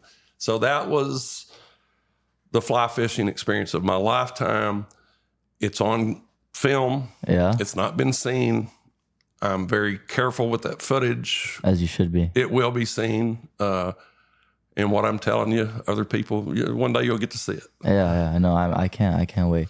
You know, I don't want to sound too woo-woo-ish when I say this, but sometimes what I notice, and I have a similar story, not anywhere as spectacular or as wild, but in terms of loss of things that turn, like, I don't know how to explain it, but like just loss that, metastasizes itself or shows itself as, good fortune in fishing. So, you said you had all these great moments, right? And so at the end of it is this, when this happens, all these highs, lows. Well, I had a client that I fished last year and I fished this year. The year before, he tells me, my mom's not doing too hot. She's, probably not going to make it to the end of the year, but she comes every year for this week to South Padre and we're never going to stop. Right. So we fish, decent day, caught 2 redfish, whatever, great. Then I see him again this year and he comes up to me and goes, yeah, I told you about my mom, she didn't make it. This is my friend. We were not going to do this trip, but it's tradition and we're not going to stop because my mom asked me not to. And then that day he broke 2 of his personal best redfish. So he broke it once, broke it again with a 27. The next day I had to leave. So I said, hey, I want you to go try this spot in South Bay with a kayak. Hit a 27-inch trout on fly. And then the next day went another spot I told him to wade behind and he hit a really big black drum too. And it was like, dude, like, I don't want to be that guy and say it, but it seems like, you coming here, your mom was there with you for these fish and the special moment. And it depends on what you believe, right? But it's one of those things that I see a connection where good moments are some sort of like recognition of something that has also happened. There's some sort of loss or some sort of hard times. And I don't know if you agree with that, but it's one of the things that spurred when you said that. I've always thought that in fly fishing, and it's hard to kind of get a little deep into this stuff, I know, but there is a spiritual realm to fly fishing. I don't disagree. I don't. There's a peacefulness that I can achieve only in situations that have to do with the fly rod and the beautiful places that the fly rod brings me. Brings me a peace and sense of solitude and meditation that is nothing but positive. Mm-hmm. And I firmly believe when I turn on the television and I see the crap that's going on out there in the world, and my thought all the time is, man, that guy doesn't fly fish. Yeah, that guy hasn't been outside. Go touch grass, dude. I think I could solve all these issues if I could get one big giant boat and get you all in the boat. I could save the world, Hey, I think that's a slippery slope there. Absolutely a slippery slope. Yeah. No, I'm playing. I just saw that opportunity and I took it. No, that's all good, man. But it is. It's. My gosh, the people that I have met through this journey that I've had, it makes me a little emotional because I have developed lifelong, incredible friendships, not just with my fellow guides, but my clients through the years, man. We've had some very special moments together. And I'm at the stage in my career where, there's a lot of people going down around me right now. Yeah. And I say, physically. Larry Haynes, like that, Yeah, Jack Campbell's got some stuff he's going through. He probably didn't want me to say that. But, he'll tell it on our podcast. But he does. And then, of course, we just lost Flip. Yes. And we're all getting there, man. I mean, like I say, I'm 67. I just pray to God that I can just continue to do this as a retired guide, which I thought that would never happen, by the way.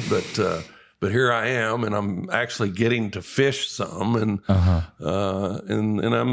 these next few years, I'm really looking forward to the fact that I just get to go fishing. Yeah. I don't disagree. And one of the things that I was going to ask about is, does it give you any sort of relief that a lot of your fishing moments are just living forever in video? Yes, absolutely. Yeah. It's funny that I don't look back often at that stuff where I am now. But one day you will. Because I'm still in that doing moment. that. Yes. But yes, and hopefully it'll be a while. But at my age, you never know. But yes, to have that to look back on, these dogs right here that we're looking at. Yeah, Ranger and Vato. Yeah, Ranger and Vato. Well, I've had 3 generations of dogs that I have filmed with. So I get to look back at 25 years of my dogs doing what they love to do. And me and you talked today about attitude on the water and being positive all the time, which I'm a big, big believer in positivity at all times. It upsets me when I'm dealing with negativity. Because I like that you said that. I forgot to even go back to it, right? It was the theory of being okay with, the mistakes, the adversities of life. Yes. And that story also of the trolling motor. Yes. Yeah. Yes, perfect. Today there was some point where we didn't have something, or we had to take some time to do something. I don't know. I can't remember what it was, but it happens all the time. And through the years, I have, through also this big belief I have in being positive all the time. A great example of that is a couple of years ago, I had 2 new fly fishermen in my boat from Austin, young guys, had never seen a tarpon and were super excited about just getting to see one. Couldn't wait to catch their first tarpon. Truly wonderful guys. We get outside of Pass Cavallo, and a friend of mine named Jim Farley, who you may recognize the Farley name from the Farley boats that were made in Port Aransas back in the day that it was Tarpon, Texas. As a matter of fact, his great-grandfather is the guy in the boat with Franklin, or with President Roosevelt holding the tarpon up. That's Jim's great-grandfather standing beside him. I would love to reach out to him also. So that's tarpon royalty. Well, he's sitting out offshore of me as I come through the pass this morning. He calls me on my radio. And he says, "Hey, KT, do you have fly guys with you?" And I'm like, "Yeah, I do." He goes, "Well, you see me?" And I'm like, "Yeah, I see you out there." He goes, 200 feet in front of me, I've got 100 tarpon on the surface, and they're just laying there. And I don't want to go through them with their trolling stuff, and I don't really have any light tackle stuff. Do you have fly guys, right? And I said, yeah, I got fly guys. He goes, "Well, look, you ease into them. Get you a good fly shot. See if y'all can hook one in there, because when you hook them, they'll probably spook a little bit. Some of them will swim away or go down, and we can come through with our trolling lures after that. Yeah. And we'll back you up." I'm like, "Oh, sweet." And now I'm like, I look up, and there's fins out of the water and tails and, bloop, just bubbles. And, and I'm like, oh my God. And as I'm now getting close enough to turn the outboard motor off and get the trolling motor down and get on the fish, as I'm putting the trolling motor down, I look to where I usually have my trolling motor remote around my neck, and it's not there. It's hanging on my rearview mirror in the boat ramp parking lot. These guys are dying looking at these fish. Fly in there. Yeah.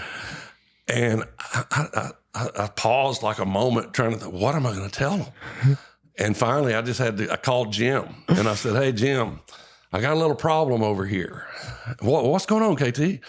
"Well, I don't have my trolling motor remote.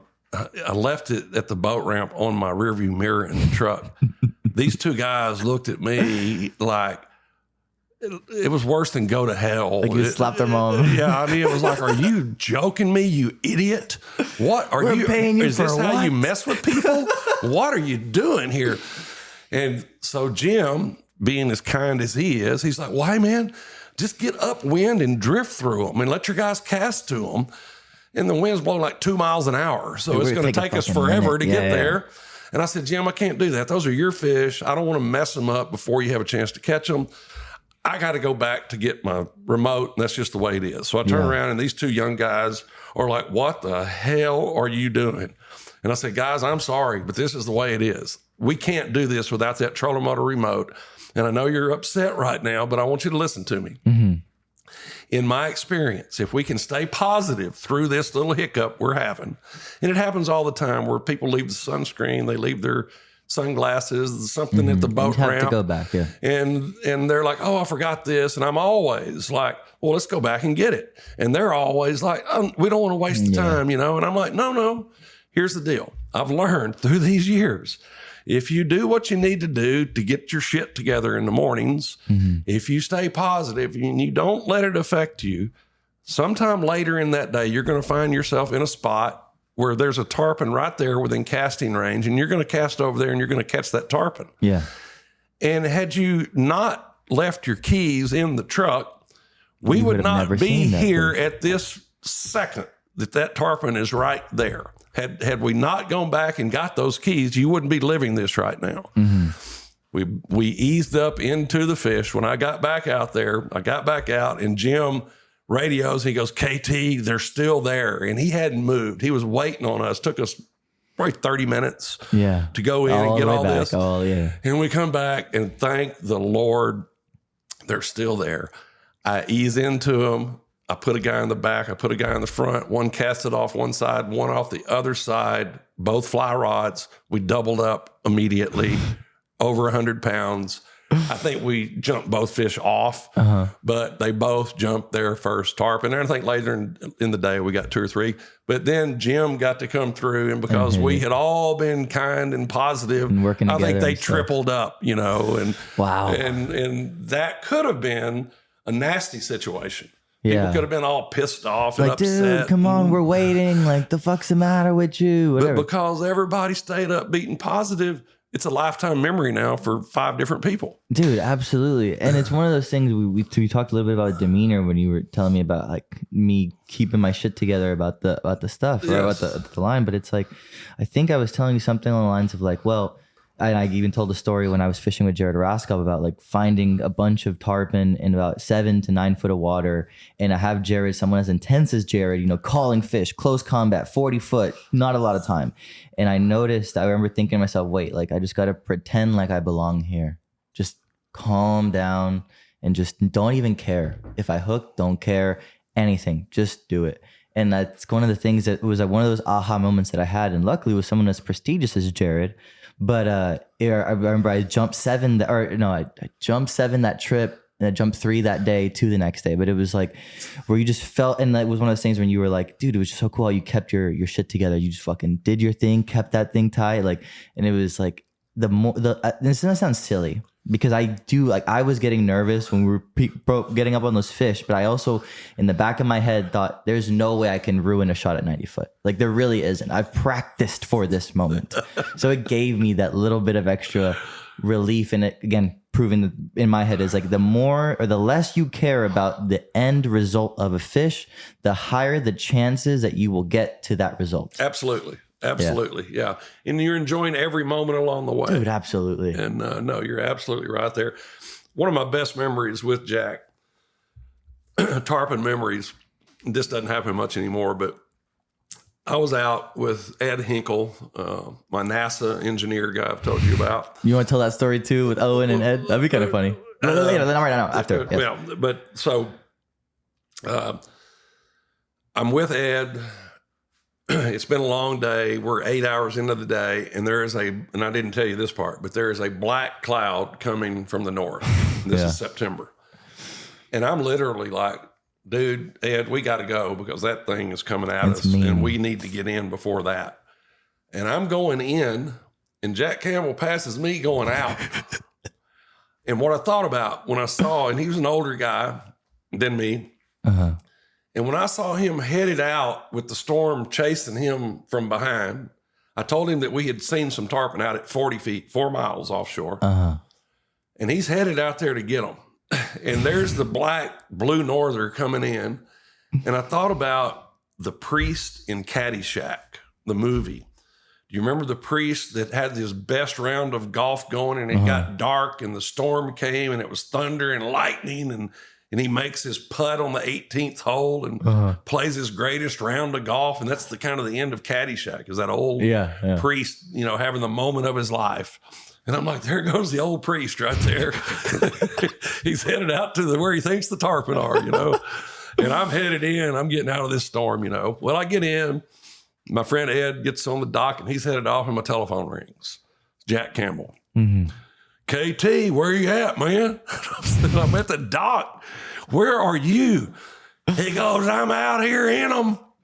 And I said, yeah, you in the storm? And he goes, I hear you, but I've been hooked up the whole time. He said, you got to get out here. And I said, Jack, I ain't coming out there through this storm, man. He goes, you just stay where you at. I'm going to pick you up. And no shit. He turns the boat around. I'm at Clark's.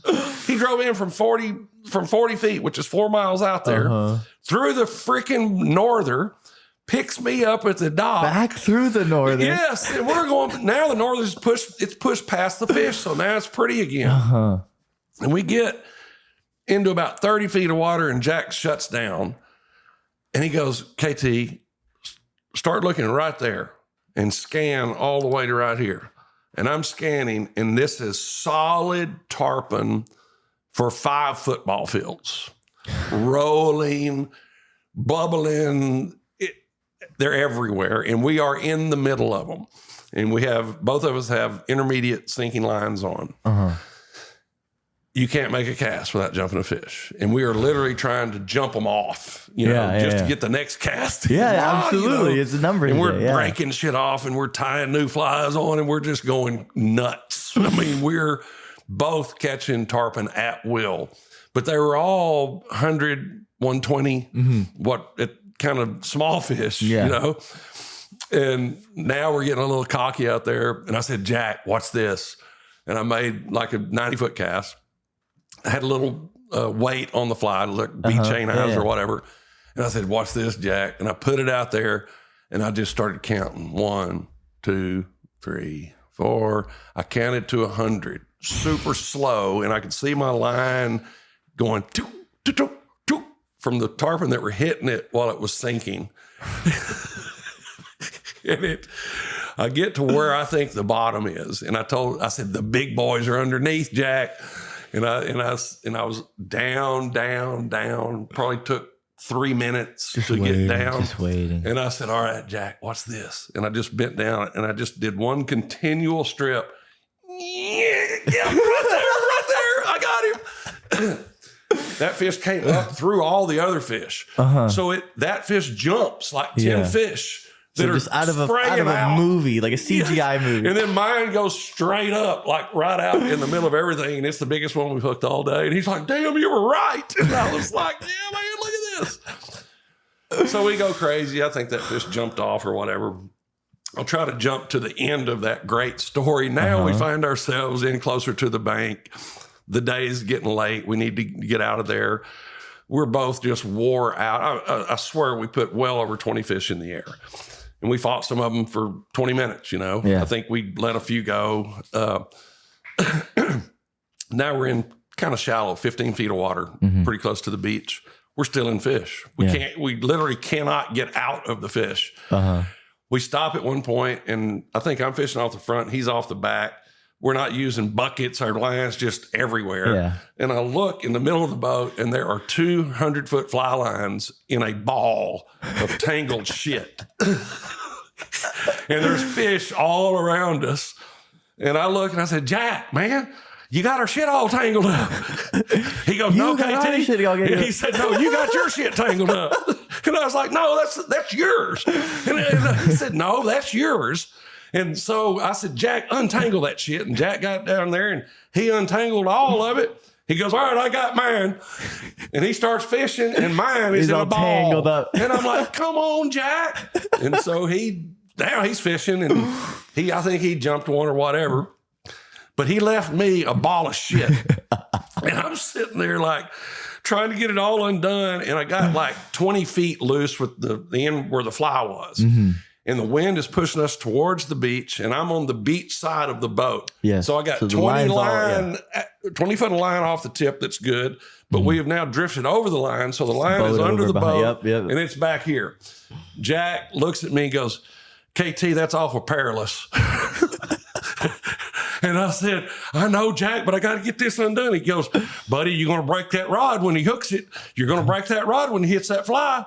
And I'm sitting there doing this. And sure enough, my rod goes, and it wraps around the boat. The 150-pound tarpon jumps 20 feet behind us and breaks my rod in half. And Jack loves to tell this story. He goes, yeah, and he broke his rod right in half. And then he just sat there with his head in his hands, and he said, TFO's going to quit giving me these rods. And he got such a big kick out of that. You ask him when you see him. Ask him about when KT broke the rod in half. They're going to quit sending rods. And that's just one of the many incredible stories I have with Jack Cameron. Dude, wow. Friendships like that seem like they're so rare. They are. It's hard to find stuff like that. It happens in this sport that we all share. Mm-hmm. It happens to all of us. And I mean, we've known each other a short amount of time, and buddy, you're my friend. I completely agree. After the day we had today, after even just chatting at Baracho last weekend, dude, I was like, this guy gets it. And you could just tell. Yeah. Well, especially because, I mean, I can imagine what it was like being one of the guys who was in the area when you first came in, and they were like, oh man, this guy probably lights, camera, action, has a camera crew. He's not as salty. And then they get to fish with you, meet you, and it's like, oh shit. This guy, this guy knows ball. This guy can play. Like, you know what I mean? So I feel like that's something that it just happens consistently anyways, especially when new people do stuff. But I can only imagine something as rare as in your situation, being able to walk the walk and talk the talk, which is in seldom very rare. I look back on life at 67, and I look back on the last 50 years, and I feel incredibly blessed. And not only for a sport that has taken me a long way and given me visuals that will never leave my mind. Mm-hmm. It has given me a group of friends that are wonderful people that I love and care for, that I hope are my buddies and friends into the eternity. Mm-hmm. Is what I hope for. I hope we're all, wherever it is up there, and wherever it is, they got to have tarpon. That's what I'm saying. So we'll all be there together. What is one of the friendships that you haven't mentioned yet that you are super fortunate of that only happened because of the fishing? Doesn't have to be because of the show. It could have been someone from your days guiding the Green River. It could have been, something that, you've maybe a little more underspoken in the life story of KT, but still someone who's maybe might be special to you, or if there is someone like that. Yeah. There is. There's a little group of guys that I worked on the Green River with. Some of those guys that I used to go to Homosassa with. There's a guy named Brad Young who lives in Austin right now. A guy named T. Clarkson who lives in Richmond, Virginia right now. And T. Clarkson has been through some real family tragedies this year. We have drifted apart from one another a little bit over the years, but when people get into these life's tough things that life deals you, these tragedies, and when you need a friend, those friendships that we have established truly do last forever. When somebody goes through something like that, even though we hadn't been in contact for a couple of years, we immediately are there to support that person that's going through that. Mm-hmm. And I find as I'm getting older and older, there's more and more of those situations that I deal with. And I'm a single guy, and sometimes I wonder about, hey man, when I get old, who's going to take care of me? Mm-hmm. Well, I'm counting on you. Mm-hmm. And Owen and Mason and Jocko and all you young guys. You got to take care of old KT. I'm really hoping for that, buddy. So So here's a question that I have involving jealousy and friends as a filter. And I think that many people won't ever get to experience this. And I've only experienced it a little bit. And I know someone like you experienced a lot of it. Would you say that success is one of the greatest friend filters out there just because of jealousy itself? Absolutely.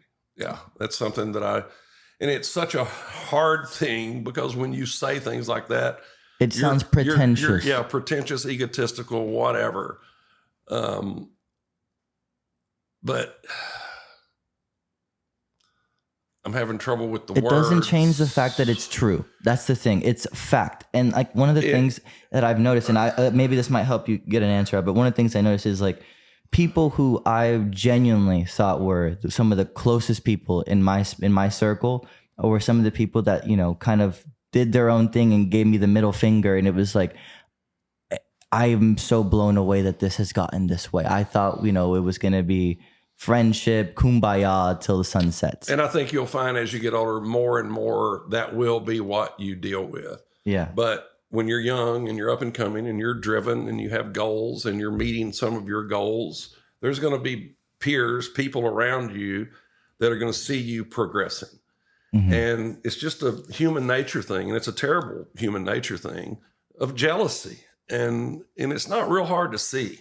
Yeah. And when you're on that upward trajectory and your life is going in that direction and you're leaving some of these other people behind in their negativity and their attitude towards stuff is not what yours is, not driven like you are in a positive manner. Yeah. And also being able to be big enough to recognize that, man, if I surround myself with successful people, that's going to carry my life in a really great direction. Yeah.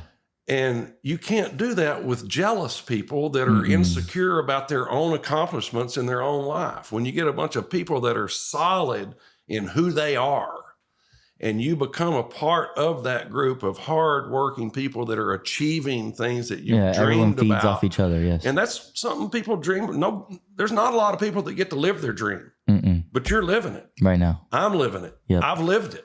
Yes. And that's going to cause some people out there to be jealous. And it's simple jealousy. And there's no need to in my life, I've always tried to excuse those people. I'm always trying to make it my fault. Like, well, why doesn't that guy like me? Well, it's because the target on your back is bigger when you have a bigger name. Absolutely. Just have a reason not to like you. It sounds so egotistical to really say it, does. But that's the truth. Yes. Surround yourself with winners. Yeah. And you're going to be a winner. Yep. You can't bring someone who is acting mediocre, who doesn't want to put the effort in, put the work in, bleed a little bit. You can't instill that. You just have to find that, or hope you find someone like that. Cast the negative crap to the side. 90 foot. Yes. Yeah. That's 90 feet. That's right. That's right. Okay. So we are at the 2 hour, 8 minute mark. I think honestly, with how saturated this episode is with information, we should just start closing it out here. I'm going to ask you my last two questions. And then, or actually one of the ones I want to talk about before we start is the pig on the... Curtis Cash. Yes. Okay. Yes. You asked me what were some of the memorable things that I remember thought about right now that don't have anything to do with fly fishing, just being out here in the ocean. So my friend Curtis Cash, who is a captain down here, been here his whole life, he finds himself in some very interesting situations. And both of these, it was him. It wasn't me. Mm-hmm. But he calls me one day and he's like, KT, where are you? I was like, well, I'm here by the pipes. I'm looking at some tarpon here. And he goes, well, dude, I'm like 12 miles away from you and you're not going to believe what I'm looking at. And I'm like, okay, what are you looking at, Curtis? He goes, I've got a 120-foot oak tree floating out here. And this was during the Wimberley flood from years ago. I'm sure that oak tree came down the Guadalupe River. And he's out there and he sees this tree floating, which when you're offshore, a tree floating is going to have fish around it. He said, KT, dude, I said, how many fish are around that thing? He said, there's not a fish around it, but let me tell you what's on the log. I said, what's on the log? He said, dude, it's a 100-pound black hog running up and down the log out here 30 miles offshore. I said, what? No way, yeah. He said, dude, there, I can see where he's been sleeping at the base of this log where the roots are. There's a little hollowed out deal that he's sleeping on, and there's hog shit all up and down the tree. It's a fucking hog, and it's a tree, and there's no fish, but it's just cool as shit to see a hog out here, you know? Yeah. I'm like, well, okay, but I'm not going to drive out there to see the hog. But take a picture. And I said, get a mark on that so you can get back there tomorrow, and maybe there'll be some fish around it. Yeah. Sure enough, the next day he calls me, same time of the afternoon. He goes, KT, you're not going to believe it. We all got limits of triple tail and cobia and mahi-mahi, and they were all over the tree, dude. And I said, well, what about the hog? He said, the hog wasn't here this morning. The hog's gone. He said, the shit was still there. They believed me. There was a hog on there, but he's dead, or the hog's gone now. Gone. And then he goes, oh, wait a minute. Oh, God. Here's the hog. We're about a mile from the tree right now, KT, and here's a bloated fat hog floating out here. So thank God the hog got swept away last night, and the fish took the tree back over. But it was a freaking hog on a tree 30 miles offshore. Yeah. Same guy. The next season, KT, you got to get out here and see this. Where are you, Curtis? How far? Too far. I'm not coming. No, I can't. I'm not coming. Just take some film of it. He goes, no, dude, you got to come out here. You got to come out here. And so I go out there and I get to the edge of the area he's in. Then I see his boat and I see all the people in the boat. And off to the side of the boat, there's something in the water. And I'm like, what is going on here?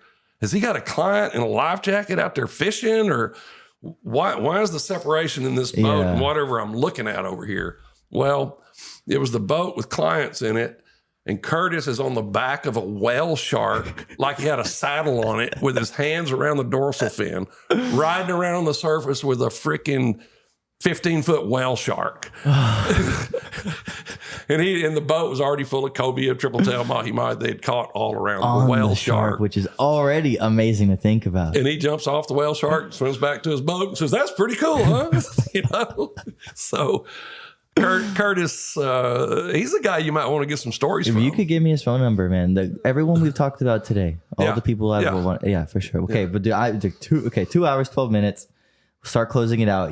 We've talked. This is one of probably the most saturated episode worth of just action stuff versus like history and stuff. So this has been a dream come true. The first question I have is, looking back at everything you've done in your career, any which way you want, fishing, outdoors, whatever, is there anything you wish you would have done differently? And we talked about the episode already. We can ignore that part. We already talked about that.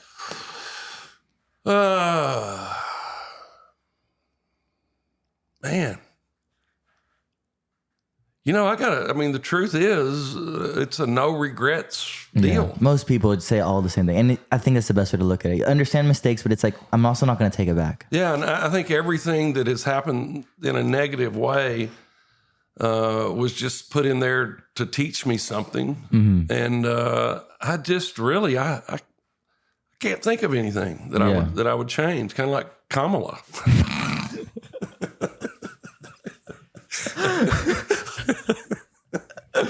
Okay, all right. Last question. As if you're speaking to younger generation, I think someone like you has a lot of experience with this, taking guys like Yako, taking guys like Owen under your wing and stuff. What is a piece of advice you would give to the younger generation that are coming into this type of industry, who are just looking to be part of the outdoors industry? What is a piece of advice you'd give them going into that? Think 12, 14, 16, 18, just young men, hungry, ambitious, ready to do it. Again, as you've heard me say a million times, staying positive at any stage in your life, I think is a huge thing. But also knowing that if that is where your passion lies, and that is your true passion, staying loyal to that passion through the ups and the downs, and maybe not enough money here to pay the bills here, but continuing down that path, having a goal in mind. I think I'm so lucky in that all of my experiences that we've just talked about, that's me reaching this goal somewhere that I have. And what I'm starting to learn is that goal is still out there, and I'm going to be ever striving for that perfect day, that perfect everything. But all these experiences, meeting all these people, traveling and getting to know all these people, that was the true joy of it, was the whole process of trying to get to whatever that goal is. So enjoy the ride. Enjoy the process. The ups and downs, just take it as it goes. Take the ups and downs, like the downs are there to teach you something, and don't let the ups get you too high. Yeah. Well, with that being said, honestly, KT, like this has been one of those moments, at least for my life, where it's like someone that you not exactly have looked up to, but have had in the purview of the industry for so long. Like to be able to make this happen is something that it's unbelievable. And I'm extremely honored that you would even want to be a part of this project. Well, today, I think you felt the same thing. I felt like we were in tune today. Yeah. I felt like we were together. Seeing fish, everything, yeah. Yeah, and we, neither one of us pressured the other guy at all. Mm-hmm. I thought it was a really easy, again, I use this word all the time, positive day. And it was just meant to be. I mean, This was a day meant to be. And it's not often that you can say, man, that's exactly how I thought it would go. Yeah. But it did. We did it, dude. It did. We did it today. And today's we're never going to forget this day. You think I am? Never. And I have this to always remind me? Get the fuck out of here. Well, now we got to get you on a little bird hunt to Nebraska. Dude. And we'll do another podcast for that, dude. The KT Podcast Diaries. There you go. There you go. All right. Well, with that being said, there's nothing else to do but just get on out of here. Again, KT, thank you so much. This has been an honor, a blessing, and I cannot wait to have you listen to this when it's all completely done. Anytime, brother. Cool.